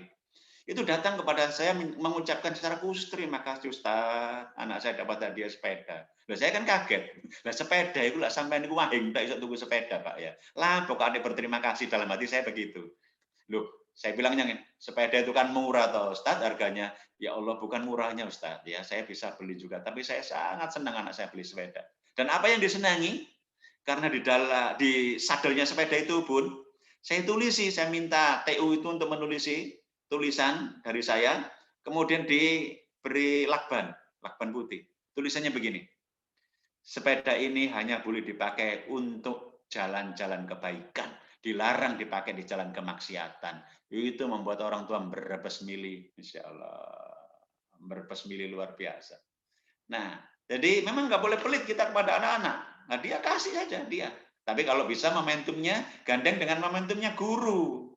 Momentumnya guru. Ya sinergi tadi ya. Jangan elah-elah sama guru, sinergi. Insya Allah. Ya mungkin bisa jadi hadiah sepeda itu sumbangan dari orang tua. Tapi kalau itu disampaikan bareng-bareng dalam kajian subuh berjamaah, yang memberikan kajian subuh itu ustadznya, kemudian gurunya nuntun sepedanya, kemudian mamanya mendekati dia foto bareng dengan sepeda itu. Dalam hati mamanya yo sakjane iki yo duitku barang. Masya Allah. Tapi anak itu kenangannya tak terlupakan. Ya. Jadi variasikan ya antara hadiah maupun hal lain yang sifatnya non materi. Insya Allah nanti anak-anak tidak akan kecanduan. Dia paham dan dia bersyukur punya orang tua yang pandai mengapresiasi, bukan hanya pandai mengintimidasi dan membuli saja. Ya, mudah-mudahan Allah ampuni dosa-dosa mulut kita ini kepada anak-anak kita ini yang kadang-kadang untuk pedes-pedes titik ya kepada anak-anak. Insya Allah. Maka saya kembalikan ke host. Ya, alhamdulillahirobbilalamin. Jazakallah Ustadz atas penjelasannya, ceramahnya. Mudah-mudahan kita bisa menerapkan ya Ustadz ya, menjadikan asuransi langit ini jadikan keluarga-keluarga yang solihah. Ustadz mungkin bisa diakhiri dengan doa, monggo Ustadz. Baik, sebelum dengan doa ya, saya menutup dengan statement closing saya. Ingat, pandemi ini memberi kabar tentang mati bertubi-tubi ya. Jangan mati-matian mengejar sesuatu yang tak bisa dibawa mati. Insyaallah. Kalau kita dipilih Allah sehat, kita akan makin taat mengemban amanah dakwah ini dengan lebih sungguh-sungguh. Tapi kalau kita diberi wafat oleh Allah, mudah-mudahan bersebab taat itu kita diparingi oleh Allah husnul khotimah ya, insyaallah. Dan kita sungguh-sungguh menyiapkan anak-anak kita sepeninggal kita nanti dengan asuransi langit, penjagaan, perlindungan dari Allah bersebab orang tuanya yang solih. Bersebab orang tuanya solih. Salam saya juga ya kepada para suami, mudah-mudahan nanti para suami dimudahkan oleh Allah untuk menjadi hamba Allah yang solih, insyaallah. Mari kita tutup dengan doa. A'udzubillahi minasyaitonirrajim. Bismillahirrahmanirrahim. Allahumma shalli ala sayyidina Muhammad wa ala ali sayyidina Muhammad walhamdulillahi rabbil alamin. Ya Allah ya Ghafur, ya Allah ya Ghafur. Hamba-Mu yang hadir dalam majelis ini ya Allah, mengaku dengan semengaku-ngakunya ya Allah. Telah banyak dosa-dosa yang kami kerjakan ya Allah. Telah banyak dosa-dosa yang kami kerjakan ya Allah. Ampuni ya Allah dosa-dosa kami sebagai seorang ibu. Ampuni dosa-dosa kami sebagai seorang istri. Ampuni dosa-dosa kami ya Allah sebagai seorang anak yang barangkali pernah durhaka kepada orang tua kami. Ampuni ya Allah kebodohan kami ya Allah, ketidaktahuan kami kalau sempat mengerjakan hal-hal yang syirik ya Allah. Ampuni ya Allah. Kami bertaubat kepadamu ya Allah. Ya Allah, hanya kepadamu kami menyembah dan hanya kepadamu kami memohon pertolongan ya Allah. Maka tolonglah kami ya Allah, tolonglah kami. Tolonglah kesulitan-kesulitan kami ini ya Allah. Di masa wabah ini ya Allah, di masa pandemi ini ya Allah, di masa resesi ini ya Allah. Kuatkan hati kami ya Allah. Kuatkan hati kami ya Allah. Tolonglah saudara-saudara kami yang sedang Engkau uji dengan sakit ya Allah. Berilah kesehatan dengan kesehatan yang sempurna ya Allah atas pertolongan-Mu ya Allah. Dan yang sehat di antara kami ya Allah berilah hidayah agar senantiasa mampu memikul amanah dakwah ini ya Allah. Ya Allah, kepadamu kami menyembah, kepadamu kami memohon pertolongan ya Allah. Rabbana zalamna anfusana wa illam taghfir lana wa tarhamna lanakunanna minal khasirin. Rabbana hab lana min azwajina wa dzurriyyatina qurrata a'yun waj'alna lil muttaqina imama. Rabbana atina fid dunya hasanah wa fil akhirati hasanah wa qina adzabannar ya Allah, wa qina adzabannar ya Allah. Subhana rabbika rabbil izzati amma yasifun. Wassalamu ala mursalin. Walhamdulillahi rabbil alamin. Alhamdulillah rabbil alamin. Jazakallahu khairan pada Ustadz Sohadi Fadillah dengan ilmunya yang sungguh padat. Dan mudah-mudahan kita bisa mengamalkannya, mudah-mudahan menjadikan istiqomah bagi kita untuk mendidik anak-anak kita yang menjadikan keluarga yang sakinah mawaddah warahmah, diberikan keturunan yang soleh, soleha, qurrata a'yun. Amin. Dan kita juga tidak selalu mohon doa Ustadz ya bagi kami semua, ada saudara kami yang atau teman-teman, tetangga, sahabat-sahabat dan Ustadz yang ada yang beberapa yang sakit, mohon doanya Ustadz. Amin. Mudah-mudahan kita selalu dalam lindungan Allah, selalu dalam penjagaan Allah, dan diberikan kesehatan, jasmani rohani, dan dijauhkan dari mara bahaya, bencana, fitnah, dan wabah corona ini. Amin. Amin. Kami dari pengurus kepada Ustadz maupun pada ibu-ibu semua, kami mohon maaf apabila ada kesalahan atau ada kekurangan dari kami. Sebelum kita tutup nanti kita foto bersama ya, mohon ibu-ibu bisa menghidupkan videonya. Untuk Ustadz, monggo mau ikut, mau Boleh ikut aja Ustadz. Ikut Tampakkan aja. wajah sebentar ya, Ibu. Dekatkan Ya. sebentar ya. 1, 2, 3 Ya. sebentar ya. Mari sebelumnya Ya, kita sudah tutup siap? dengan Ya, tutup istighfar, dulu, Kak. alhamdulillah, dan doa penutup majelis. Astagfirullahaladzim.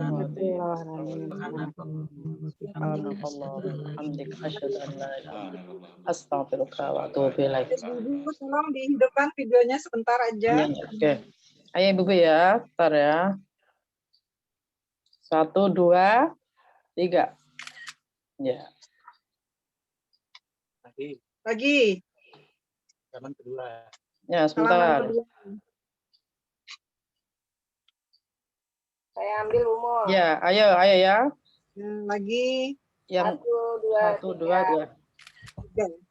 Ya. Layar kedua. Layar ketiga sekarang. Kayak ya. Kok nggak ada nampak wajah sama sekali nih yang ketiga nih. Ya, ayo 1, 2.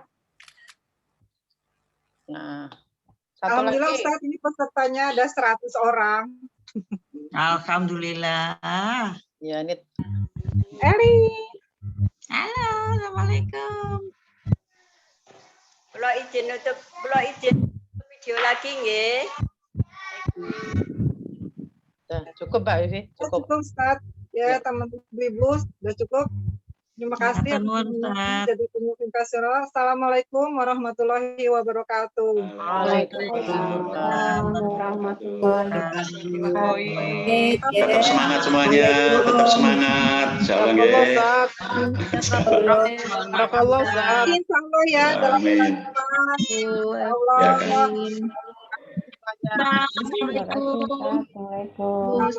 Terima kasih. Jazakumullah khairan Ustadz, ibu-ibu makasih. Ya, makasih ibu-ibu. Lagi bulan depan ya ibu-ibu. Insyaallah, Nanti yang akan datang kita tambah Kabari, kuota Ibu. insyaallah nanti ya ibu-ibu ya. Kabari ya Insyaallah. Bu, kabari share di grup. Ya. Insya Allah. Hei, Sudah kalau sudah saya mau izin nggih. Insyaallah, mohon izin. Ustaz. Barakallah Ustaz, monggo. Sampai ketemu ibu-ibu. Aduh, Bu Asniza Ya. ada di mana ini? Ada di Aceh ini. Aziza, Di Medan. Allahu Akbar. Allah dan Medan, Bu. Medan ya. Masya Allah. Mohon izin ya Ibu-Ibu. Assalamualaikum. Terima kasih banyak. Hari kita itu. Itu Mbak Mbak Riza. Riza sehat semua ya di Medan, sehat semua. Mbak Riza nggak mau Alhamdulillah. nggak Bulan mau lalu kita kena lagi COVID Mbak sekeluarga. Riza. Alhamdulillah, alhamdulillah. Mbak Ya, sehat Riza semua. nggak pengen Kocika lagi. Pengen banget. Kenangan indah. Kenangan indah betul-betul. Oke. Nanti kalau Ya. semua kalau ke Medan telepon saya ya, Ibu. Ya, amin insyaallah. Wah, siap. Doain Bas Iya. Nizar. Ya, Semoga kita sehat-sehat. membayar pandemi. Ya, monggo. Yuk, sampai ketemu insyaallah 2 minggu akan datang ya.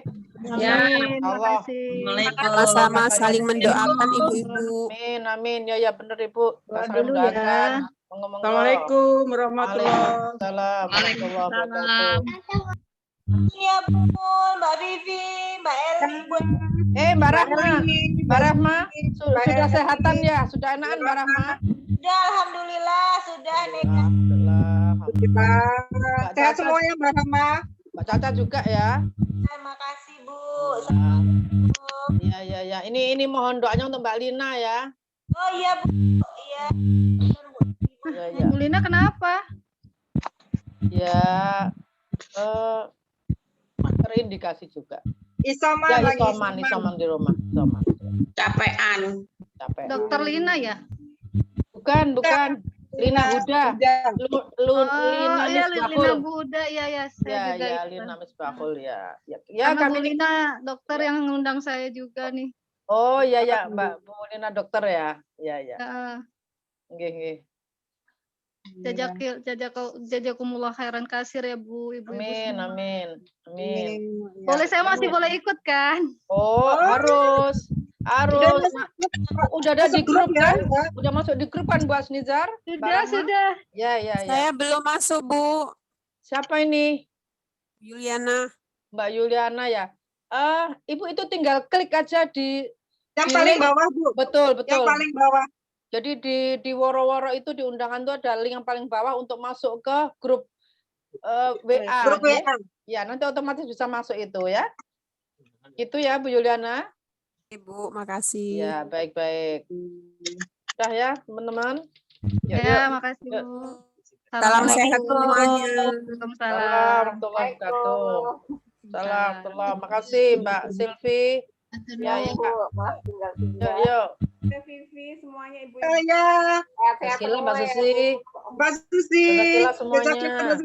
Mbak Silvi. Sehat semua ya. Mbak Silvi. Ya, Mbak Ivi juga sehat-sehat. Bu Ivi. Alhamdulillah. Mohon doanya. Ya, Assalamualaikum. Warahmatullahi wabarakatuh. Yang ada di pojok sana. Sebetulnya Bu Asnizar tuh ada Mbak Ika juga ya. Mbak Ika nggak ada Mbak Ika ya di Aceh nih ya. Minggu kemarin ikut waktu launching Mbak Ika ikut. Oh iya. Ya nggak tahu ini kok. Aceh itu masih 12 jam loh Bu dari sini. Allahu Akbar. Kayaknya deket aja ya Mbak Asnizar kalau dari sini. Di peta kayaknya tinggal nunjuk aja. Iya. Atau ini kok entah apa masuk tapi nggak nampak wajahnya nih kali ini Mbak Ika ini. Ya, udah monggo Bu Asnizar, monggo. Ya, makasih Bu. Lanjutin aktivitas. Yuk, alhamdulillah. Saling mendoakan ya. Yuk. Waalaikumsalam. Waalaikumsalam warahmatullahi wabarakatuh. Salam. Terima kasih Mbak Silvi. Mbak Silvi. Yuk. Mbak Seli yang sehat ya, Mbak Seli. Bu Ir ya, Bu Ir. Iya. Alhamdulillah, bergabung juga ya. Alhamdulillah, udah sehat bener ya. Alhamdulillah, terima kasih doanya semuanya. Allah sabar dulu. Sabar dulu, jangan keluar-keluar dulu. Betul. Tetap prokes, tetap jalan semuanya. kita Minta saling doa ya. Terima kasih. Bu Ir yang sehat. Kita pun doa semuanya. Allah kasih saya kesempatan. Alhamdulillah. Luar biasa, betul. Alhamdulillah. Terima kasih ya. Ustadz Muhalimin baru nongol kemarin Bu Ir. Siapa? Ustadz Muhalimin baru iya, masuk tadi saya lihat ya kemarin tapi saya terlambat ikut gitu loh. Iya. Ya wes. Iya. Terima kasih ya. Saya Sama-sama, sudah Bu Ir. bergabung ya. Minta saling doa kita ya. Allah kasih saya kesempatan yang lebih lama. Amin. Nanti bareng-bareng berdakwah lagi Bu Ir ya. Insya Allah.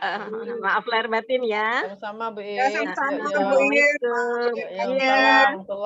Iya, terima kasih banyak semuanya. Masya Allah. Alhamdulillah. Assalamualaikum. Waalaikumsalam.